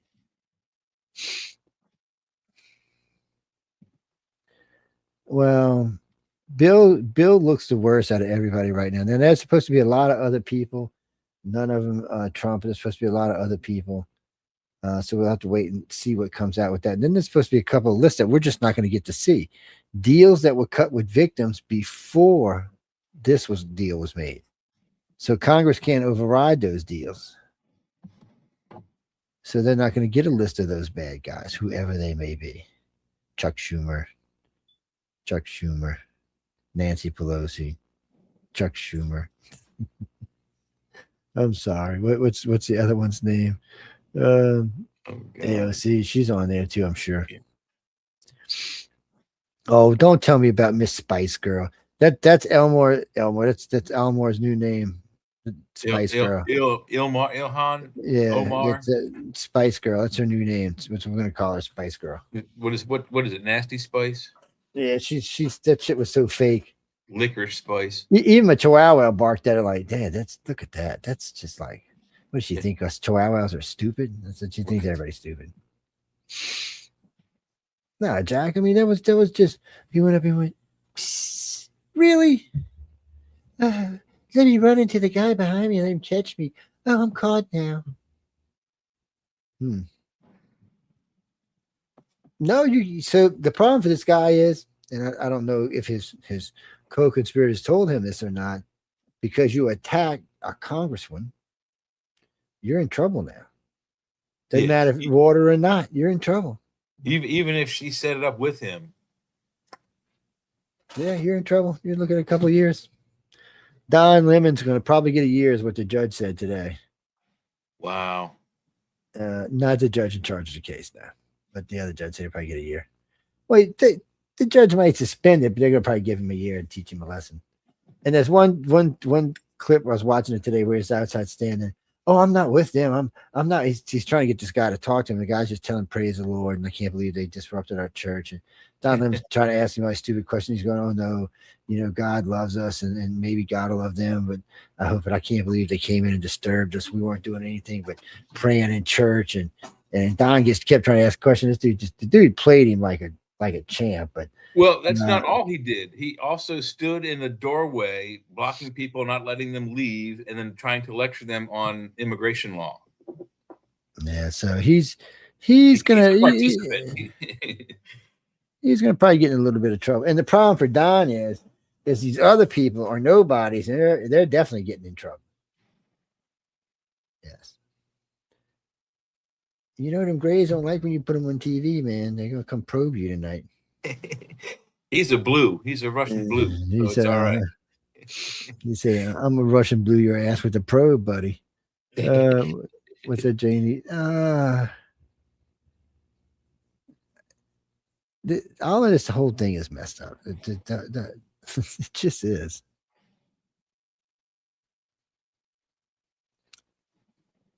Wait, what was it? Hold on, I lost that question altogether. Let me see if I can find it again. Scroll.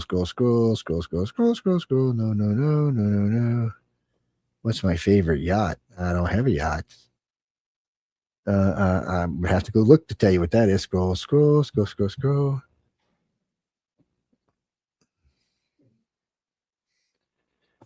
So, Mark, where are you from? Oh shit, you're from Pittsburgh. What part of Pittsburgh? You're not going to tell me because your asshole host lived there? Oh, well, excuse us. But anyway, since you're already being rude, what is this about? You don't have Trump TDS. We do. We don't understand that Trump's an evil Nazi sympathizer. Okay. I'm not even going to read anymore. I'm just going to be blunt with your dumb ass. Go look this up for yourself. The NAACP did give Trump's awards. And since you say you're a black man, you know what the NAACP is. On top of that, I can't remember the girl's name. The family got killed, and he brought the wife. Laken Riley. Yeah, brought them to come live at the hotel. He flew Mandela and his wife into the United States, all private. He's done quite a few other things for Life for Blacks. He was a lot of wrestling stuff, giving away a lot of stuff, helping people with a lot of things. There's a lot of that out there. Oprah Winfrey said on the campaign trail. Yeah, I think you forgot this one. On the campaign trail, a black woman approached him on a question and answer thing, and told him about her skills as she's a housekeeper, and she was jobless and homeless. Well, he put her up in one of his hotels to live rent free, and put her up in another hotel as head of housekeeping. And she's been doing that job for however long. She's 2 years now. And then another Hispanic woman, same thing. He put her up in one of his places where he has buildings rent free, and gave her a job. So he's doing a lot for the community, a lot more than some of these people are saying. And all these people that have anything to say against Trump, all it is innuendo. You have evidence he's a Nazi, bring it forth. But it's better than that, because Oprah Winfrey on her show twice said he would make a great president. Yes. Our good friend from Joy Bayard and Whoopi said he would make a great president, because back then, guys, he was a Democrat. Nobody said Trump was a racist till he became a Republican. Nobody. And nobody in the public ever called him a racist until just recently. And that's because the media told him to do that. No one's ever taken the time to find out what he's done that's racist. I've heard literally hundreds of people ask, well, can you tell me one thing he said or done that was racist? Well, I'm waiting and waiting and waiting because they can't, because there isn't anything. Well, then that would be ashamed if he was a liberal from New York and he was racist too. I mean, that would say a lot about the party. Look, how old is he? 70-some years old. If he has spoken ill of, and he speaks ill of a lot of people, we hear it all the time, mostly reporters, mostly female reporters. But if he were speaking bad about anyone, race, religion, or anything like that over the last 70 years, it would be out. We hear about it already. The Democrats would be playing that on commercials constantly. Well, that's the problem, Jesse. Have you ever heard a Democrat commercial where they're quoting him saying anything racist? No, you hear media saying, "Oh yeah, like what's his face, Dopey Joe in the morning." Oh yeah, but they can't tell you what he said or where he said it at. They just say that he did. Well, now at least he's challenging all these people. He's suing all these people now. So the media is learning a rough lesson. You can't go around and say what you want. And some of these places or licenses are being reviewed because you can't just keep going around saying shit that isn't true about people, especially when you're the news media. Well, he's the president. He can say whatever the fuck he wants. Let's not forget, both Tim Walz and Mayor Fry are both being investigated for attempts to ramp up the rioting and impede ICE operations. So, and if they get found guilty of any of that, they're going to court. And if they get found guilty there, they're both going to jail. Think about that. A mayor and a governor are going to go to court for obstruction of justice. Denise Hallmark, where are you from? Oh, Florida. I know where you are. Yeah. And I was going to read it as Cincinnati, but I know where you are. Yeah. So what you got for us? I have only seen 2 reviews on Melania's movie. One was really good and one was really bad. That is all I've seen. Best way to get a review on that is to watch it yourself. If you can't stand it, within 5 minutes whether you should turn it off or not. Yeah. I have seen the shifting numbers in favor of Trump, especially when it comes to ICE. I've seen the shifting numbers for ICE. People backing ICE. So currently, right now, more people back ICE than don't back ICE. So, well, no, Congress wants to make it where they can't do anything. Trump's not going to go for that. And they're not going to separate it from Homeland because they can always pull money out of Homeland. And then they can use that to beat the Democrats up because they're, But it is exactly as predicted. Homeland. It's exactly as predicted. We knew they were going to do something at this time frame to filibuster and make the government shut up again.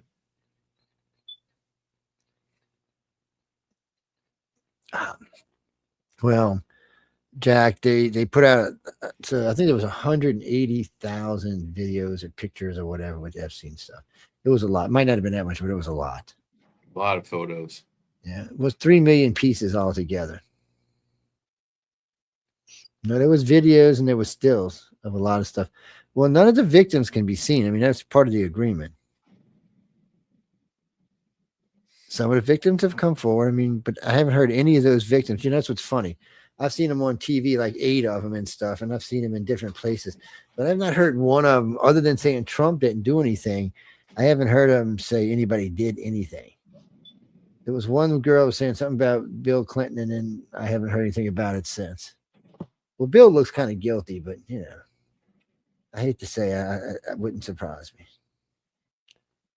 Well, one of the Prince things was this 26-year-old Russian girl.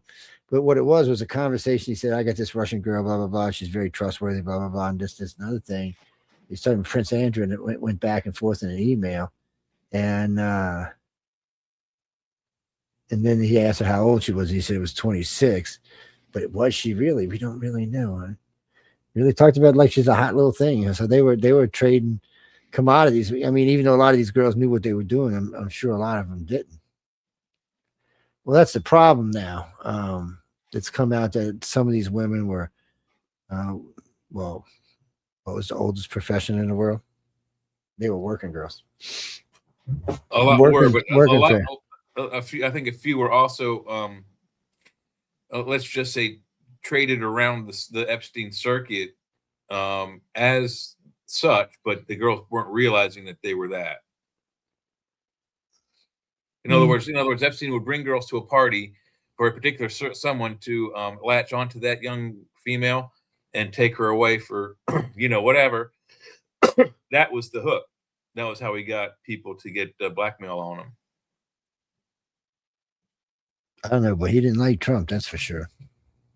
That's because Trump wasn't falling for his tricks and bullshit. Yeah. Well, yeah. Unless there's more than that about Elon, that doesn't mean anything about Elon. Yeah. Well, Elon says he's getting out of the cars and into robots. Going to need robots to build your colony facilities before you launch your live actions up to Mars. He said with America and a couple other countries pulling their backing for EVs out, he said it's not going to probably be worth it. Yeah, no, they were getting subsidies. Everybody is, not just them. Yeah, they were all getting their EV subsidies to get there and be able to do their thing.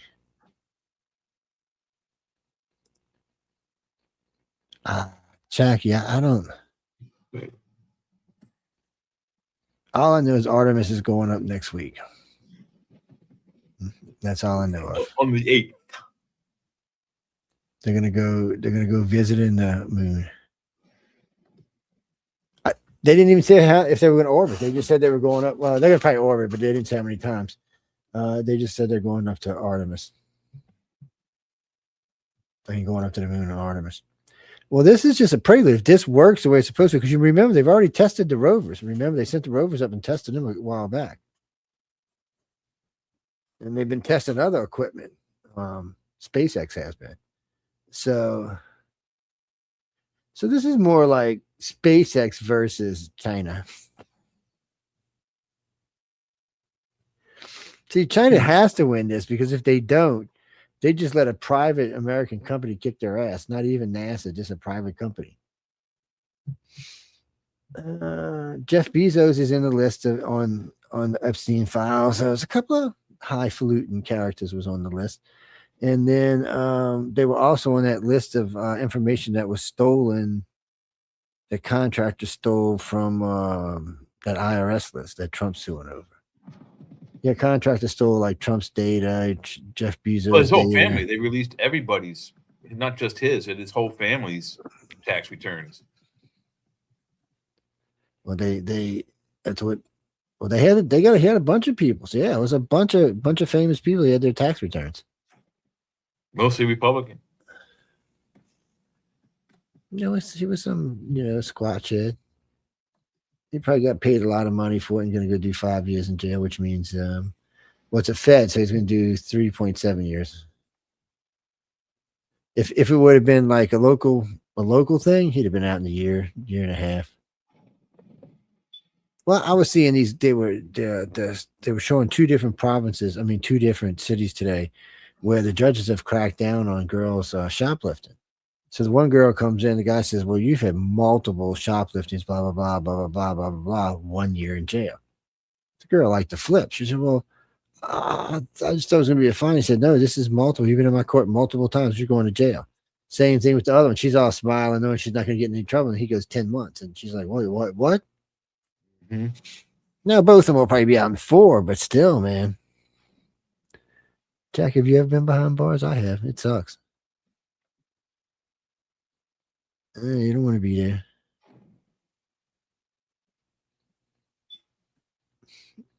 I'm not talking about that kind of stuff, but yeah, well, it's 1 in 2 or 1 in 3 people will end up in jail sometime in their life. Well, today, if you're a liberal, it's probably like 1 in 1. With all this hate crime going on, yeah, let's go to jail. Let's go to jail. I did see the new video on what's his name about when he attacked the cop car. I'd already seen when he kicked the thing off the car. He broke the taillights off of it. Yeah, he should have been arrested right then for breaking for damaging federal property. Or at the very least, really given a citation and a fine. I think all they did was beat him up, which also was well deserved. Oh, well, he's dead because he was a dumbass. Same reason that girls did. Well, you just, I mean, I don't know when, and this is the Democrats, this is strictly the Democrats. I don't know when people started thinking it's okay to disobey a cop. Well, it's not that. They think that they have like, a legal right. I mean, we keep saying it over and over again. If you think the cop is doing his job illegally, incorrectly, or whatever, so what? Call It's a not your supervisor. job to stop it. You bring it to someone else's attention. Don't get in the way. They will shoot you. Oh, Jesse, this all comes down to one thing. The local PD wasn't there. Well, No. there's a few other factors too. Stupidity being among the biggest ones. Yeah, but if the local PD would have been there, it would have been different. Number one, neither one of those would have got close to ICE. They could wouldn't have made been a around. cordon area, yeah, and kept them away from it. Yeah, so that would have been the best way to handle that. Mm-hmm. ICE has to do its job. Look, ICE took out 3 million people under Obama. They took out more under was it Clinton or Bush? So I don't have no problem with that. Plus, they were separating families, doing all sorts of stuff. And how many countries did Obama invade? 6, 7? I don't know. Anyway, he was bombing at least 7 countries while all of that was going on. And y'all He didn't say a invaded word. Syria within. I mean, his whole rhetoric, Obama coming into his first administration was no new wars. And what did he do? He invaded Syria within the first 3 months. Yeah, because everybody was bitching because he got the Peace Prize before he even got in office. He's like, And then he goes and starts wars. He kills how many? 500,000 some odd people plus 56 in ICE operations. It was. I think Trump has a lot less murders on his hand per capita than Obama or Biden do. Well, and his old lady, Michelle's talked about that before. He's not the same guy. She just said recently. She said he wished he would change. He was absolutely corrupted by the power.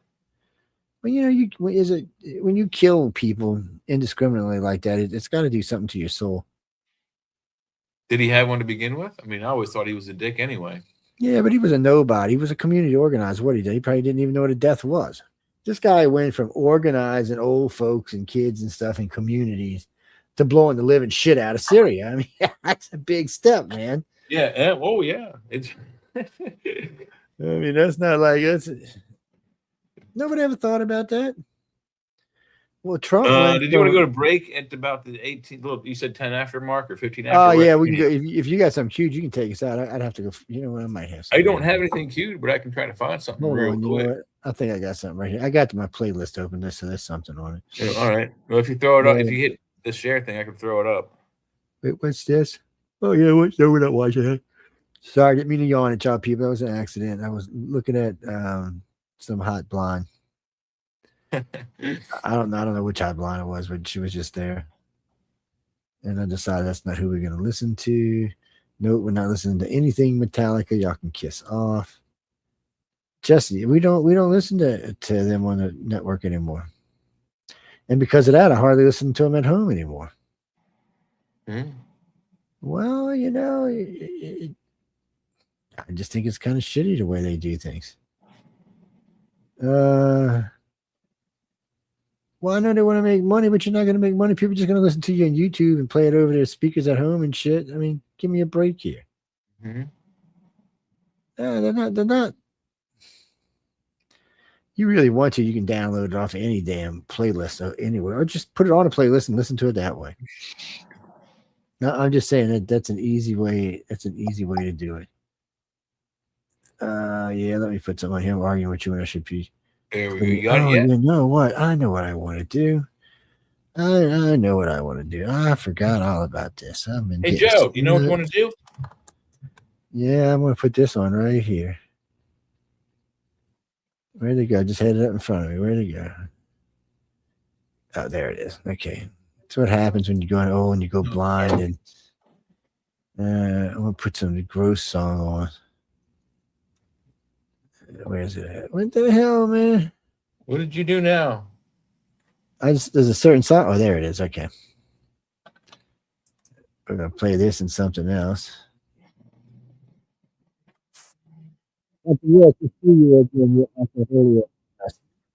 Yes, my name is not Asolio. Yours is, but still. Okay, let's go ahead and put this on.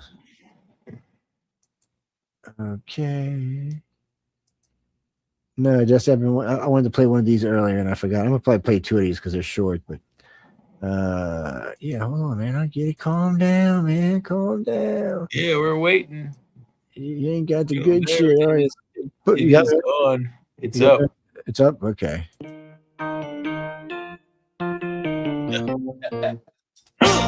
Down in New Orleans where the blues was born, takes a cool cat to blow a horn. On the sand in Grandpa's Creek, combos playing with the mambo beat. Mardi Gras mambo, mambo, mambo. Mardi Gras mambo, mambo, mambo. Mardi Gras mambo. Down in New Orleans. In Good Town where the cats all meet, it's a Mardi Gras mambo with a beat. The shout and cheer for the Zulu King. Truck on down with the mambo swing. Mardi Gras mambo, mambo, mambo. Mardi Gras mambo, mambo, mambo. Mardi Gras mambo. Down in New Orleans.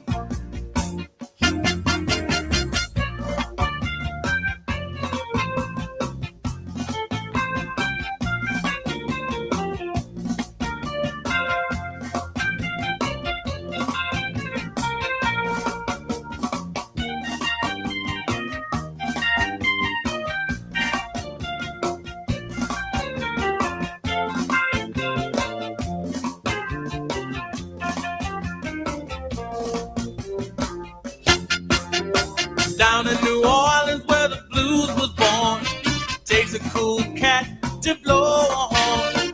On the sand in Grandpa's Creek, combos playing with the mambo beat. Mardi Gras mambo, mambo, mambo. Mardi Gras mambo, mambo, mambo. Mardi Gras mambo. Down in New Orleans. Mardi Gras mambo, mambo, mambo. Mardi Gras mambo.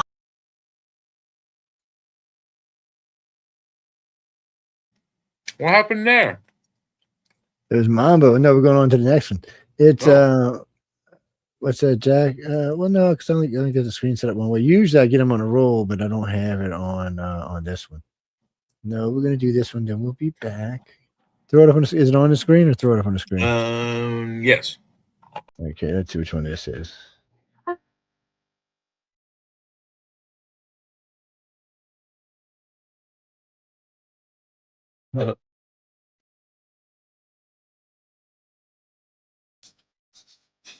Oh, host.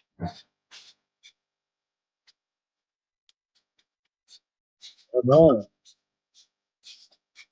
That's awesome.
Wow, when was that recorded?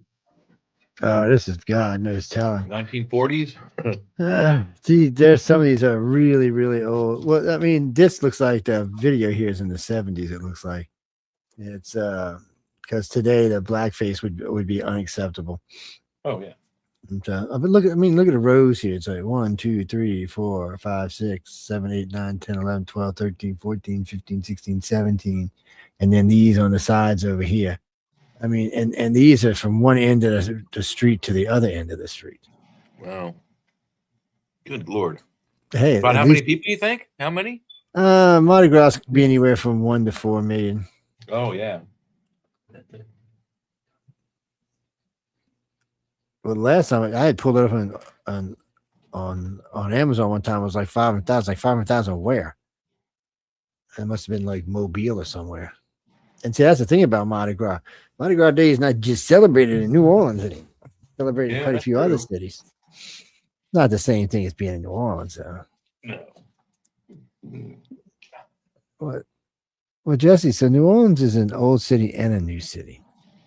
And what I mean by that, if you're in the Vieux Carré in the French Quarter, then you're in the old city. That's the city from 1718, 1900s, 1718 for sure. Mm-hmm. The new city, which is down the road from it, where the Superdome is and Poydras Plaza and all the big buildings are. Modern stuff. That's right. That's the new city. So you get the old city and the new city. Side by side to each other, yes. Most of the stuff that goes on in the old city is hospitality related. Not everything, but most everything. Yeah. Actually, what I was looking for, I can't find this damn song I was looking for. No, not for the night, but for other days. Well, we got Mardi Gras not till the 19th of February. So we got a little time to get some. And how long is it? 2 weeks? Oh, it's already started, man. No. I go. How long does it go? For 2 weeks? No, it's already started. Oh. Mardi Gras, it's about a month long. So you've got right now what's going on started last week or a little before last week. All the carnival parades get together and they elect their leaders and riders, and they get together and they have big balls and parties. There's lots of these going on around the city, and you can get tickets to them. They're a lot of fun to go to. And then after that, they start forming, their parades together and so on and so forth, getting all the riders hooked up and finishing up their floats and things like that. Getting their days right and getting ready to roll and getting all their throws and trinkets and whatever else they're going to be tossing out there and ready to go. Thrown down 24/7 for a whole month. Yeah, but really the busiest parts of the last 2 weeks is the busiest part. The last 3 days or last 5 days, depending on how the weekend falls out, is insanely crazy busy. And then it used to be every night, whether you were in Metairie or in New Orleans, there was at least 2 parades every night for 3 weeks. And then, Katrina and COVID put a damper on that. Katrina brought it down to about 2, and COVID brought it to where you're not even seeing a parade every night on every weeknight. So, which is odd because growing up when I was a kid, they would have like on Wednesdays they'd have Diana, whatever, it was all women parade.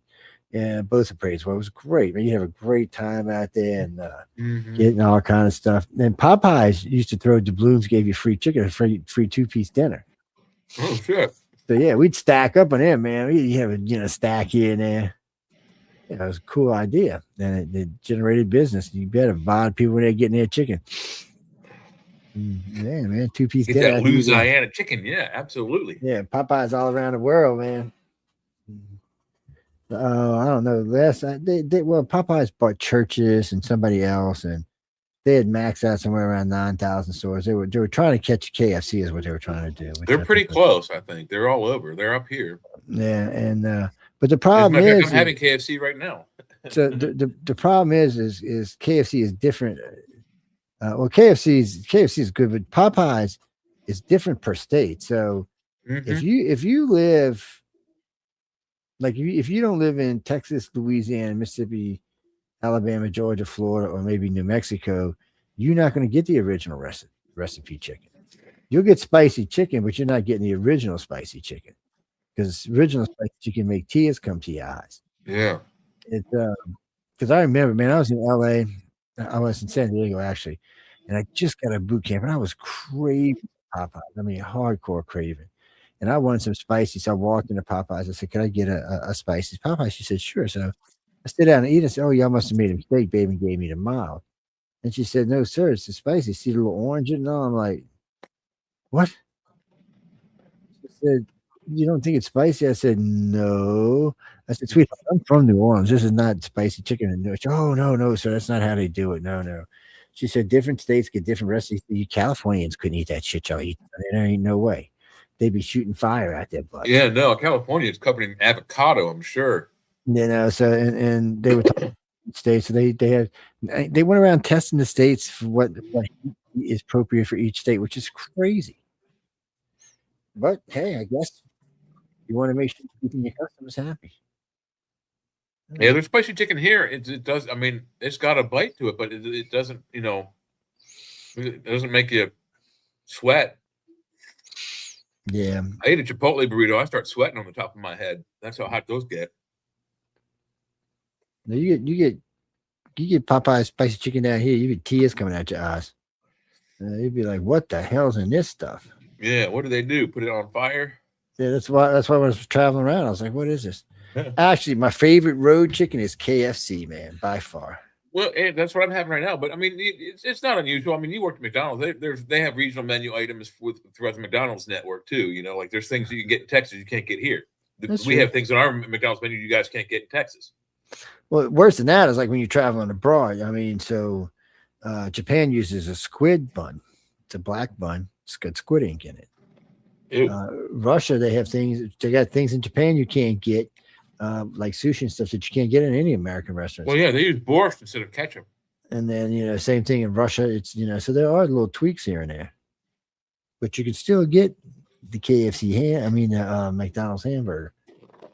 What do you mean in India? I don't think there is any McDonald's in India, David. What are they going to sell? Hey, Google, are there any McDonald's in India? I mean, what are they going to sell? In India. Yes. The company plans to double its presence there in the coming years, aiming to open 30 to 40 new outlets annually. As of January 30th, 2026, McDonald's has over 650 stores in India. Jesus. Wow. Well, apparently you don't eat meat in India. Bullshit. Talk about a global footprint. My God, they're selling cow to vegetarians. That's what you call a good sales department. I mean, they're selling cow to vegetarians that worship a cow. I remember I was managing a store on the Gulf Coast when our first store in Russia opened in Moscow. Oh, yeah. There was one open in Moscow, one open in Japan. You would have thought they were giving shit away. Their lines were 6 miles. 6 miles. I'm thinking, I like my McDonald's, but not enough to watch 6 miles in a line. Mm-hmm. No, it's crazy. In Siberia in the cold. And the prices were outrageous. Wow. Well, what year was that? Oh, Jesus. It'd be 90s? 39 years ago. 38, 39, somewhere around there. So whatever the hell that was. 87 or so, 88. Yeah. Last night. No, so this is a weird thing. I got out the Navy, did all my stuff, got a business, got a career, did everything, made a lot of money, sold my business, and retired. No, I'm not kidding you. I was 28 or something, 26. Anyway, I said, okay, what am I going to do with myself? So I've been sitting at home for like 2 years going crazy. And a friend of mine kept bugging me. He said, "Oh, you need to come work in the mornings when we can watch the sunsets. We can get high. We can chit chat." He was a manager at McDonald's. I'm like, "Dude, I ain't working at fucking McDonald's. You're crazy." He's, "Oh, come on. We're just friends. We're just chit chatting." So I said, "All right, I'll come hang out with you." And I'd make biscuits for him in the morning, you know, for McDonald's. And I'd hang out, watch the sun we'd get high, and I'd go home, do my thing. And it was something to do. And then next thing I knew, Bass had talked me into managing the damn store. And I was like, how the hell did this happen? And well, they had to go to Hamburger College and all sorts of stupid shit. No, I lost a job because I said to a Jesus subordinate, was a space traveler. yeah, I said Jesus could have been an astronaut, and it cost me a job. Yes. No, they never admitted to it, and I wasn't going to push it because they gave me a big severance package. And even today, if you call and ask for a reference, they'd still give me a good one. Well, because they had put themselves in a bind, they had just given me a raise a day and a half earlier, and what I said wasn't inappropriate. It was to them, but it wasn't to anybody else. You know, it's free speech. I can say I thought Jesus might have been an alien. Just one of those things. That shit happens, man. I could have sued him, but I'd have spent all that money by now anyway. So what does it matter? I'd have took another couple of years off and spent it. No, I was literally going crazy at home. I'm just not good. Like right now, I've been at home for about a year now. I'm about to go nuts. If you hear somebody goes insane in the South, it's probably me. I've never been good at just sitting at home. I got things that keep me busy right now. I'm working on stuff for the station, but sooner or later I'm going to run out of that stuff and I'll be like, uh-oh.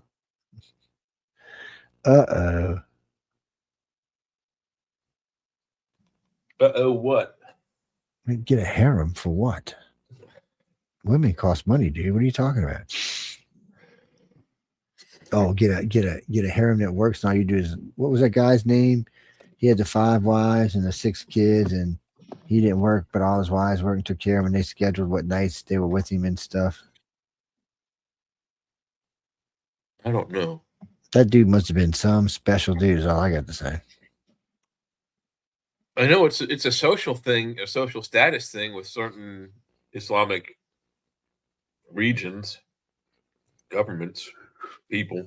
Oh, no, I'm pretty sure they were like Mormons. They were like from Utah, somewhere like that. Well, the Mormons are definitely polygamists, but I don't think on the level. I mean, not on the level like a harem. Harem is more like, I think it's more like they're like slave surrogates or sex surrogates rather than wives or even concubines. Well, I know he had to leave religion, and then the courts told him he couldn't say he was married to them all anymore, or he was going to end up in jail. Yeah, we eventually, I mean, multitudinous marriages are illegal in this country, but at some point there were lots of people in Utah that were married to multiple people. Yeah, I think that's the reason they changed the rules or changed the laws. There's a precedence for it out of Utah, but first off, the religion changed the law, and then I think the state changed the law. Well, it's still illegal in the state, but the religion says it's okay. So their workaround that is they're legally married to one of them. That's the primary wife. The others are called second wives or secondary wives. Yeah, they're not legally married. They're just they're side pieces that the main wife knows about. And well, back when it was founded, it was legal in the state. It was legal in the religion. And then the state finally made it illegal because something else happened, and the religion made it illegal. As far as I know, it's completely illegal with everybody now. And it's still practiced, like I said, in that fashion, though, is that they marry the one, and then they just to back around the other, second and third wives are not legally married to the husband, but the wife knows about them. And they, the way they work it is like if let's say the guy has 4 wives, he might spend week 1 with the primary wife, then he'll go to the secondary wife's bedroom for the next week, and the third wife's bedroom for the third week, and the fourth bedroom for the they said that was week. too long, man. The guy they said that was too long. It was like every other night. They gave him a night to rest. Yeah, they gave him a night to rest, and then but they rotated nights. He had 5 of them. Well, they still got to I mean, there's some sort of rotation. But yeah, he was rotating, and the first wife got to pick the rotation.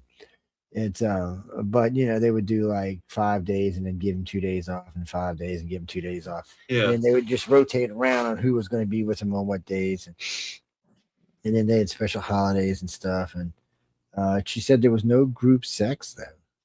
No, and usually it was like where the primary wife slept that's where she had sex with the husband. None of the other girls did. Each woman had their own bedroom. Yeah, they which all is had their where own those life. kind of activities took place. Actually, in his case, they all had their own house. Oh, even better. That was kind of Don't like, have to worry wow. about making too much noise. Yeah, so they had a good setup. I know. What do you mean when I want more than one wife? What are you fucking crazy? It's a strange. Yeah, I wouldn't. I don't know if I could handle it. I don't know. I love my wife, but that's enough for me. It's like, how many kids do you want? No, I don't want a bunch of kids either. Well, think about it. If you have 5 wives, you could end up with 25 kids or something, man. Yeah. And God, let's not even talk about grandkids. It could be 100 of them. 150 great kids. Jesus, man. Really Wasn't it crazy. Genghis Khan, the emperor Genghis Khan? Didn't he have something like 400 wives and like 10,000 kids? It was outrageous. Yeah, I thought he had the record. I keep like talking that. about that guy who's got those 1,000 kids. Yeah. Hey, Google, who's got the record for the most children and the most wives?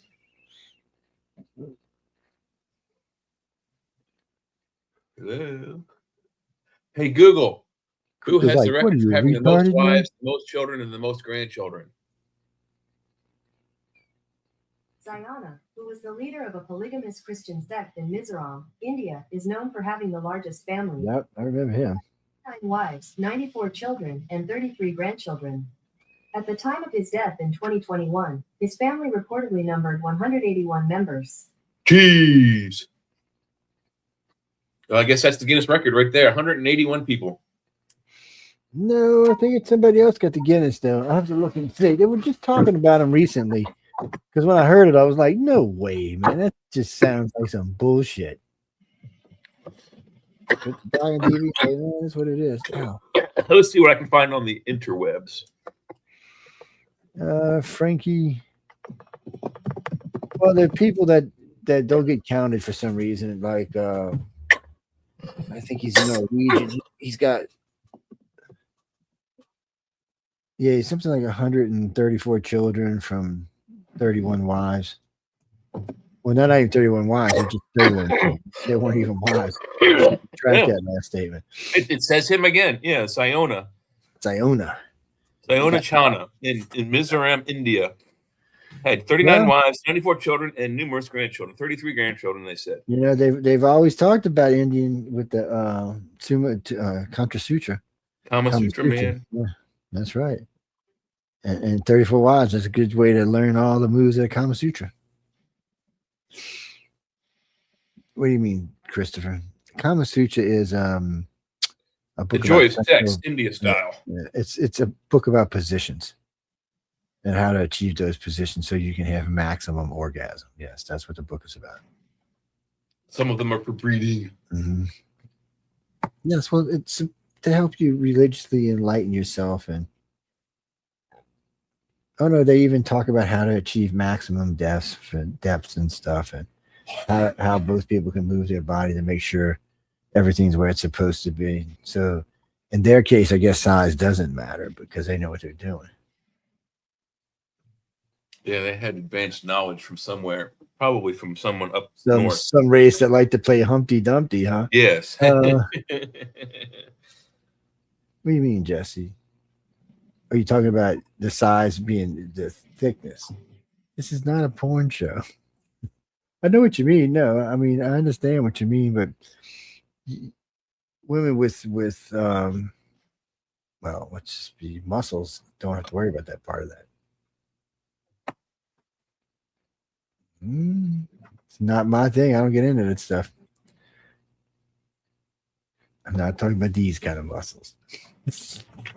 Yeah. What are those exercises called? Look up Kegel exercise on Wikipedia, then you'll know what he's talking about. What muscles? Yeah, I remember this. We were at a club somewhere one night, and this girl says, "There's no muscles down there." And the girl says, "I shoot pencils out of my pussy for a living." I was like, "Whoa, wait, what?" And I missed something. She was a stripper at some club. There are adult entertainment venues. I'll just use the word venue in places like Thailand and Southeast Asia, where the woman will take a beer bottle, a fully full beer bottle with beer in it, capped up inside of herself, And then she will ask the audience, what do you want first? The beer, the bottle, or the beer top? And then she will commence with muscles, disassemble that beer bottle and release the things as called out for, whether it's beer first, bottle first, or cap first. Think about that. Somebody got some weird talent. I hope they pay her well. They have even more than that. My friend had spent many years down there. He's married to a girl from the Southeast Asia, but he said there's even other weird. There's ones where they shoot things out of it, like bottle caps and things like that. So, yeah. You see that at any LA strip joint. The vagina is an amazing thing. Oh yeah, Jesse. Yeah, well, a lot of different strip joints, you'll see weird stuff like that. Mm-hmm. So what do you mean? So like in Tennessee, they have them, but you can't bring.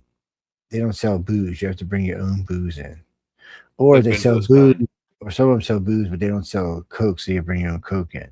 Yeah. Regardless, but it's weird like that. And then in LA, there's no liquor allowed. New Orleans, no, man. You drink, smoke. They don't give a shit what you're doing. Could give a good fuck. But it's different. I mean, different rules for different towns. Different things are going on. We don't make the rules. That's, somebody makes the rules, but we don't make the rules. We do know how to bend them, though.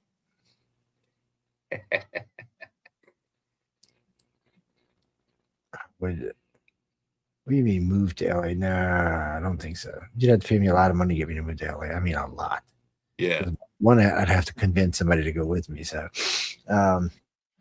it'd have to be a lot. I mean, cliffside, house overlooking Highway 1 and the ocean. Maybe a Bentley Spur parked down in a parking lot. Pink cream, what? I don't want no car painted pink cream. I'm sorry. No. It's not going to happen. Give it to Vet Girl. She'll eat it. I mean, she'll be like Mikey. Everything tastes good. No, I am seriously. I've been shopping for a car or truck for about 2 months now. It's been a year since I needed one. I just can't find something I really like. Are you looking for brand new or semi-used? I'll go either way. If it's, I don't mind used if it's something I like and save me a lot of money. Or I'll go new if it's. I just hate to go brand new because I always know the day I drive that bitch out the showroom for us, I just lost a third of the value. It just makes me crazy. Oh no, Jesse! If you buy a car for $30,000 and you drive the car for 6 months or less, it's worth about $22,000. 24 if you're lucky. Yeah, cars depreciate. They don't appreciate. Yes, they depreciate. Well, certain ones do eventually reappreciate, but yeah, one day, yeah, 30 years away, but they do. It can take a while. No, it's just how it is. Don't matter how expensive the car is, but you go spend $1 million on a car 2 years later, it's not going to be worth that. Yeah, prime example. I'm an MGB guy from back in the 80s, right? I know all about MGBs and the British touring cars. An MGB in 1980, fully loaded, would you probably would spend less than $8,000. I think $7,500 probably would nail it on the head. You get a car fully loaded, and there wasn't a lot that these cars had as far as fully loaded, but $7,000, less than $8,000. When they first started coming out in the 70s, they were fully loaded, $2,999, $3,000 vehicle. I've seen MGBs on the internet market for $10 and $12 and $13 and $33 and $43,000 if they're kept up well. I know enough about the body rot, so if anyone out there is going to buy one, call me over. I'll show you where the worry spots are on those things and whether or not to buy it. But that's the thing, is it takes 40, 50 years before something that cost, again, less than $8,000 fully loaded to become now in the $20,000 and $30,000 range. But still, there's only a handful of them, so it doesn't do real well. Very few, yes. Most of them are right around the $8,000-9,000 Oh, range. dude, when I And was like I growing said, I up, know where the spots are that are bad to buy them, so I'd be okay buying one. But the regular general consumer, if you went out and bought an $8,000 MGB and you didn't test the places where it would have rust, you probably just bought yourself a bucket of rust. yeah. No, when I was in my teens and in my early 20s, the MGBs were all over the place. The little Oh, yeah. midgets were everywhere. Yeah.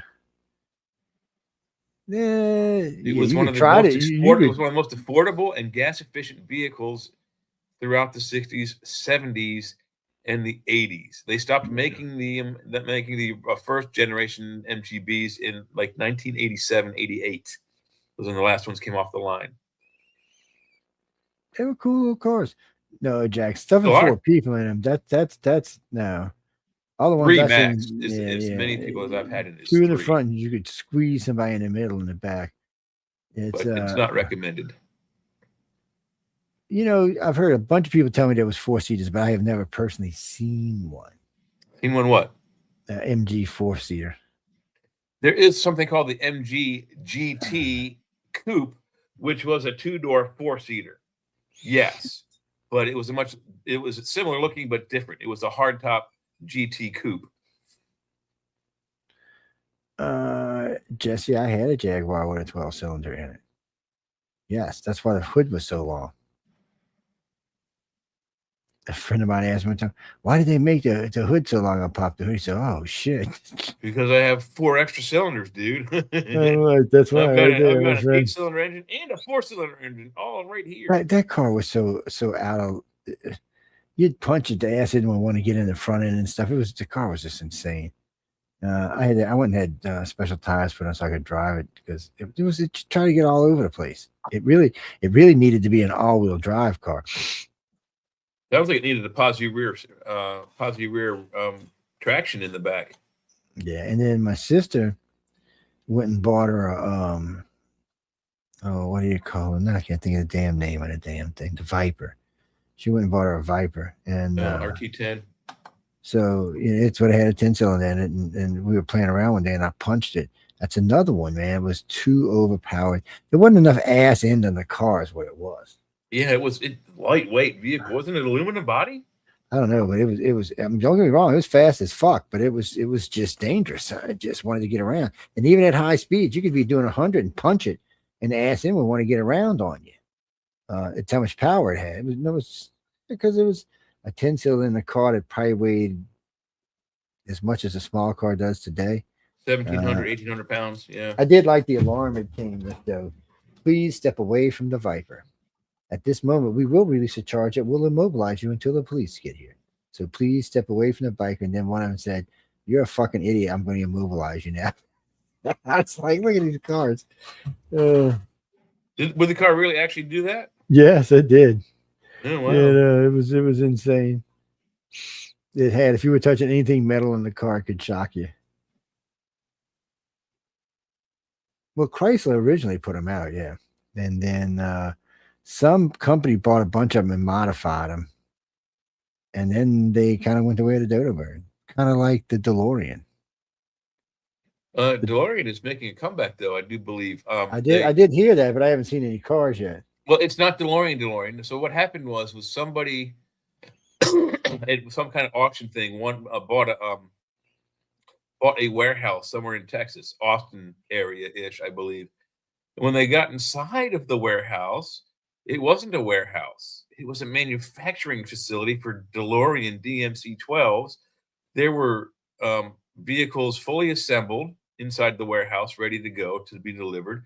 There were vehicles in various degrees of disassemblage along the assembly lines, which were just turned off. There's still, chassis and things hanging off of the chains and whatnot.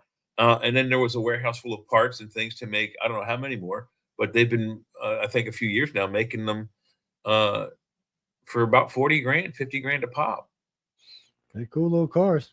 They, I a agree. friend of mine had one. The body was solid. Well, it's 12-cylinder engine, very high end body design, very fuel efficient. Strong, yeah, very strong body too. Well, they were fairly heavy cars, dude, but they had a lot of power. So, yeah. Well, once you break 8 cylinders, you want some weight to your car, because even an 8-cylinder can get squirrely on you. Yeah, But when you're talking something that you would put an 8-cylinder in, or maybe a 6, and you got a 12 in it, If you're talking 1969 Camaro RS, you're talking a vehicle that weighs curb weight probably 39, 41, 4,200 pounds, 2.5 tons. You know, it reminds me, a friend of They mine. don't weigh nearly that much because of all the lightweight materials on them. You put a I V8 remember- in today's modern, Chargers, they go flying all off the road. I remember a friend of mine bought a plain Jane Camaro and then found a Z28 front for it, and we converted the whole damn thing to a Z28. Turned to change the inside. It ended up being badass. And I remember it was at auction. The guy said, "Well, I can't sell it as a Z28 because it's listed as a Camaro." He said, "Well, it is a Camaro." He said, "But now it's a Camaro specialized Z28." So because they wrote it like that, he ended up getting more money for it. Yeah, there you go. And it was a cool little car. It was a beast of a car. But he said he was just, he liked his Z28 better than the ordinary Camaros. So he decided that, I don't know where he got the front end for it from. And then later on, he got a whole inside. That was before the days of the internet. So I don't know.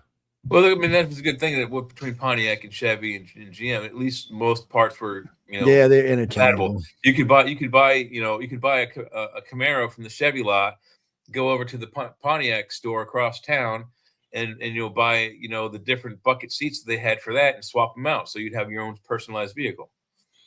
No, there was what? There was the Firebird, the Camaro, the Z28. There was one other one. There was four. IROC. The IROC Z28, the International Racing Champion Z28.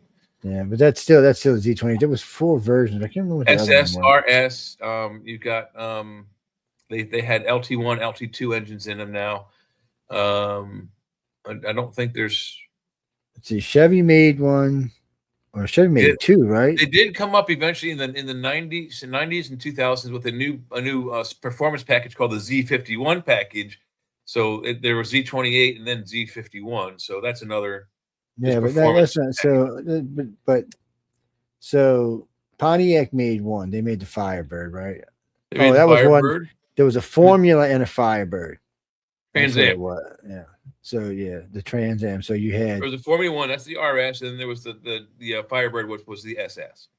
Yeah, so yeah, that and the Trans Am, the Camaro, and the Z28. All I remember, there was four companies involved at one time, making basically the same car with different names. Well, yeah, that's not the only thing they did, by the way. That same bracket, the Chevy Nova. You had the what was it in GMC? It was they did. I don't know if the Camaro was in the GMC brand. No, I don't know if they had one in the GMC. It might have been the Monaco. GMC was funny about cars. They like trucks more than cars. But they did make for a few ones. I think it was called the Monaco. Was their version of the Camaro? No, Jesse. No. Hey Google, what was GMC Motorcars' version of the Chevrolet Camaro? GMC is a division of General Motors, but they don't produce a version of the Chevrolet Camaro. GMC typically focuses on trucks, SUVs. I know. But in the 70s, hey Google, stop. In the 70s, though, they had a few vehicles, a few sedans, and I think they dabbled in for. Yeah, I dabbled in it. No, Pete. To answer your question, Ford did it. There was Ford, Mercury, and what was the other one? Lincoln. Ford, Mercury, and Lincoln. So what you had you had the Lincoln Mark V, and then you had the Cougar, and then you had the Thunderbird. But it basically was, one was the cheap version, one was the middle version, one was the expensive version. It was the same vehicle. They were just upgraded person to the vehicle. The difference with the Lincoln is it shared the same chassis as the F-150.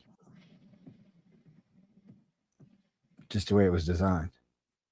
But that's how they were designed, because Ford put out a cheaper version. Dodge made the Monaco. Okay. Very Nova-like. No, I owned a AMC vehicle. Yeah, I owned a Matador. It was a 401 4-barrel, if I remember correctly. Yeah, it's a beast of a car. It was a lot of fun to drive. Had big headlights in the front of it. Short ass end. Yeah, it was a cool car. I'd never had an AMC car before that. Then right after that, I got a Pontiac. Pontiac had a few good cars. They're on different cars. I can't remember what the Pontiac was. It was a it was one of the famous ones. It's just out of my brain. They had a couple of really cool convertibles, the Sunfire. No, I mean it was the Skyfire, and then eventually the Sky. It had a big monster V8 in it too. Back in the day, all I wanted was cars with gas guzzling monster big V8s. No, we had the Delta 98. It came with a 455 rocket under the hood. Yeah, that thing was a beast of a motor. It got 8 miles to the gallon on the interstate. I know, isn't that ridiculous? But it had a monster gas tank on it too. Had air cushion ride and stuff. I know, huh? That's crazy.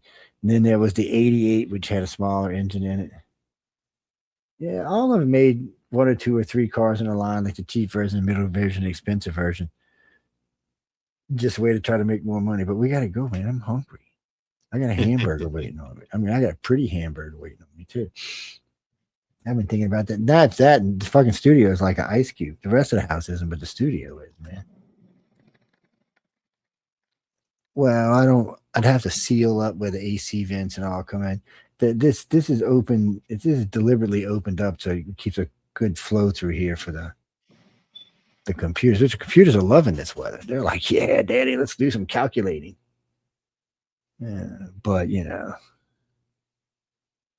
it's been in here 6 hours today. Why?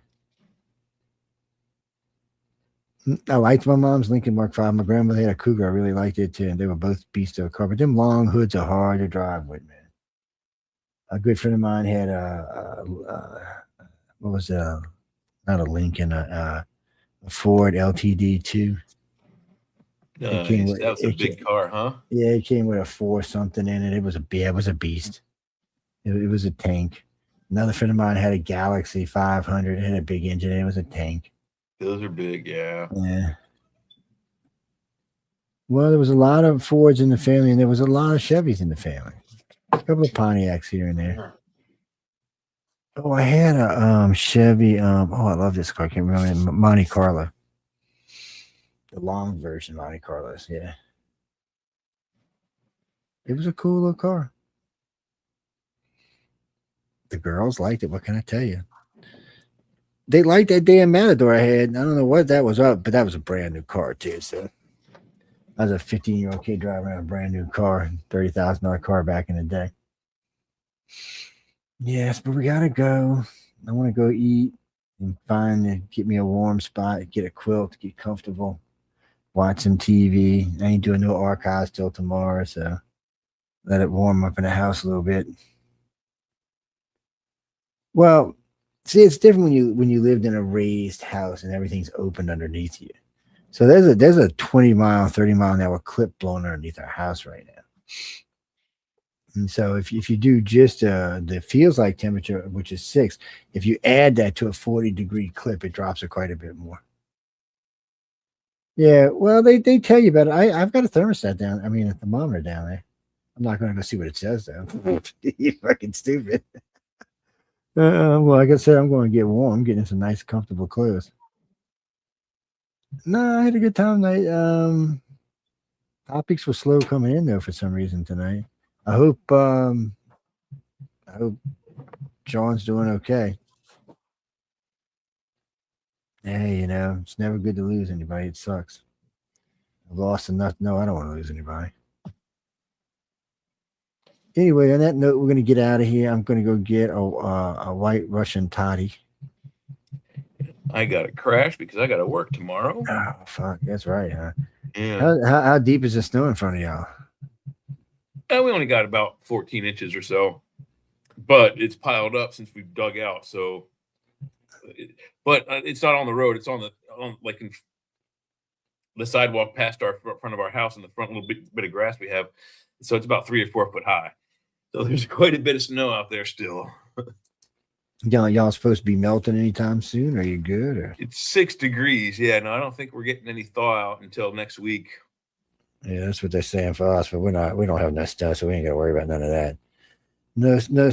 I feel for them people that are under that ice sheet right now, but Yeah, we got buried. We got a good bit of it still. it's is this thing working? Let's see. Oh, it is working. All right, good deal. Anyway, we're gonna get out of here, ladies and gents. I feel for all of our friends. I feel all of our friends right now that are buried under ice or snow or sleet or some shit. I feel for all of you people. I feel all y'all just living in the cold without no heat or Heidi's anything. not. We're all going to Heidi's house. She has no snow. Well, that's good then, because Don and Emily are heading up to your neighborhood next week. Oh, they're going up to 2 conventions. Yes, actually 3 conventions. They're going to be in 2 different towns, and I think you said Denver, Colorado Springs, and Pahrump. Pahrump is in New Jersey. No, Pahrump is in Utah. Is it? Yeah, it's where Art Bell used to live. Oh. Yeah, I always get them freaking towns over there confused. But we got to go, guys and girls. I want to thank everyone again for tuning in to United Public Radio and their chat. I hope you enjoyed the show. Y'all write to Sean, let him know y'all love him and thinking about it and care about him. And like I said, I'm going to go eat. I'm going to go eat something else. I might get some soup and eat something else. And then, you know what? Good night, everybody. Mashed potatoes. Sean, look at Jay's grabbing food as we talking. Mashed potatoes. Anyway, guys and girls, y'all have a good evening. We'll see y'all soon. Well, maybe. Excuse me. Maybe Oops. we will.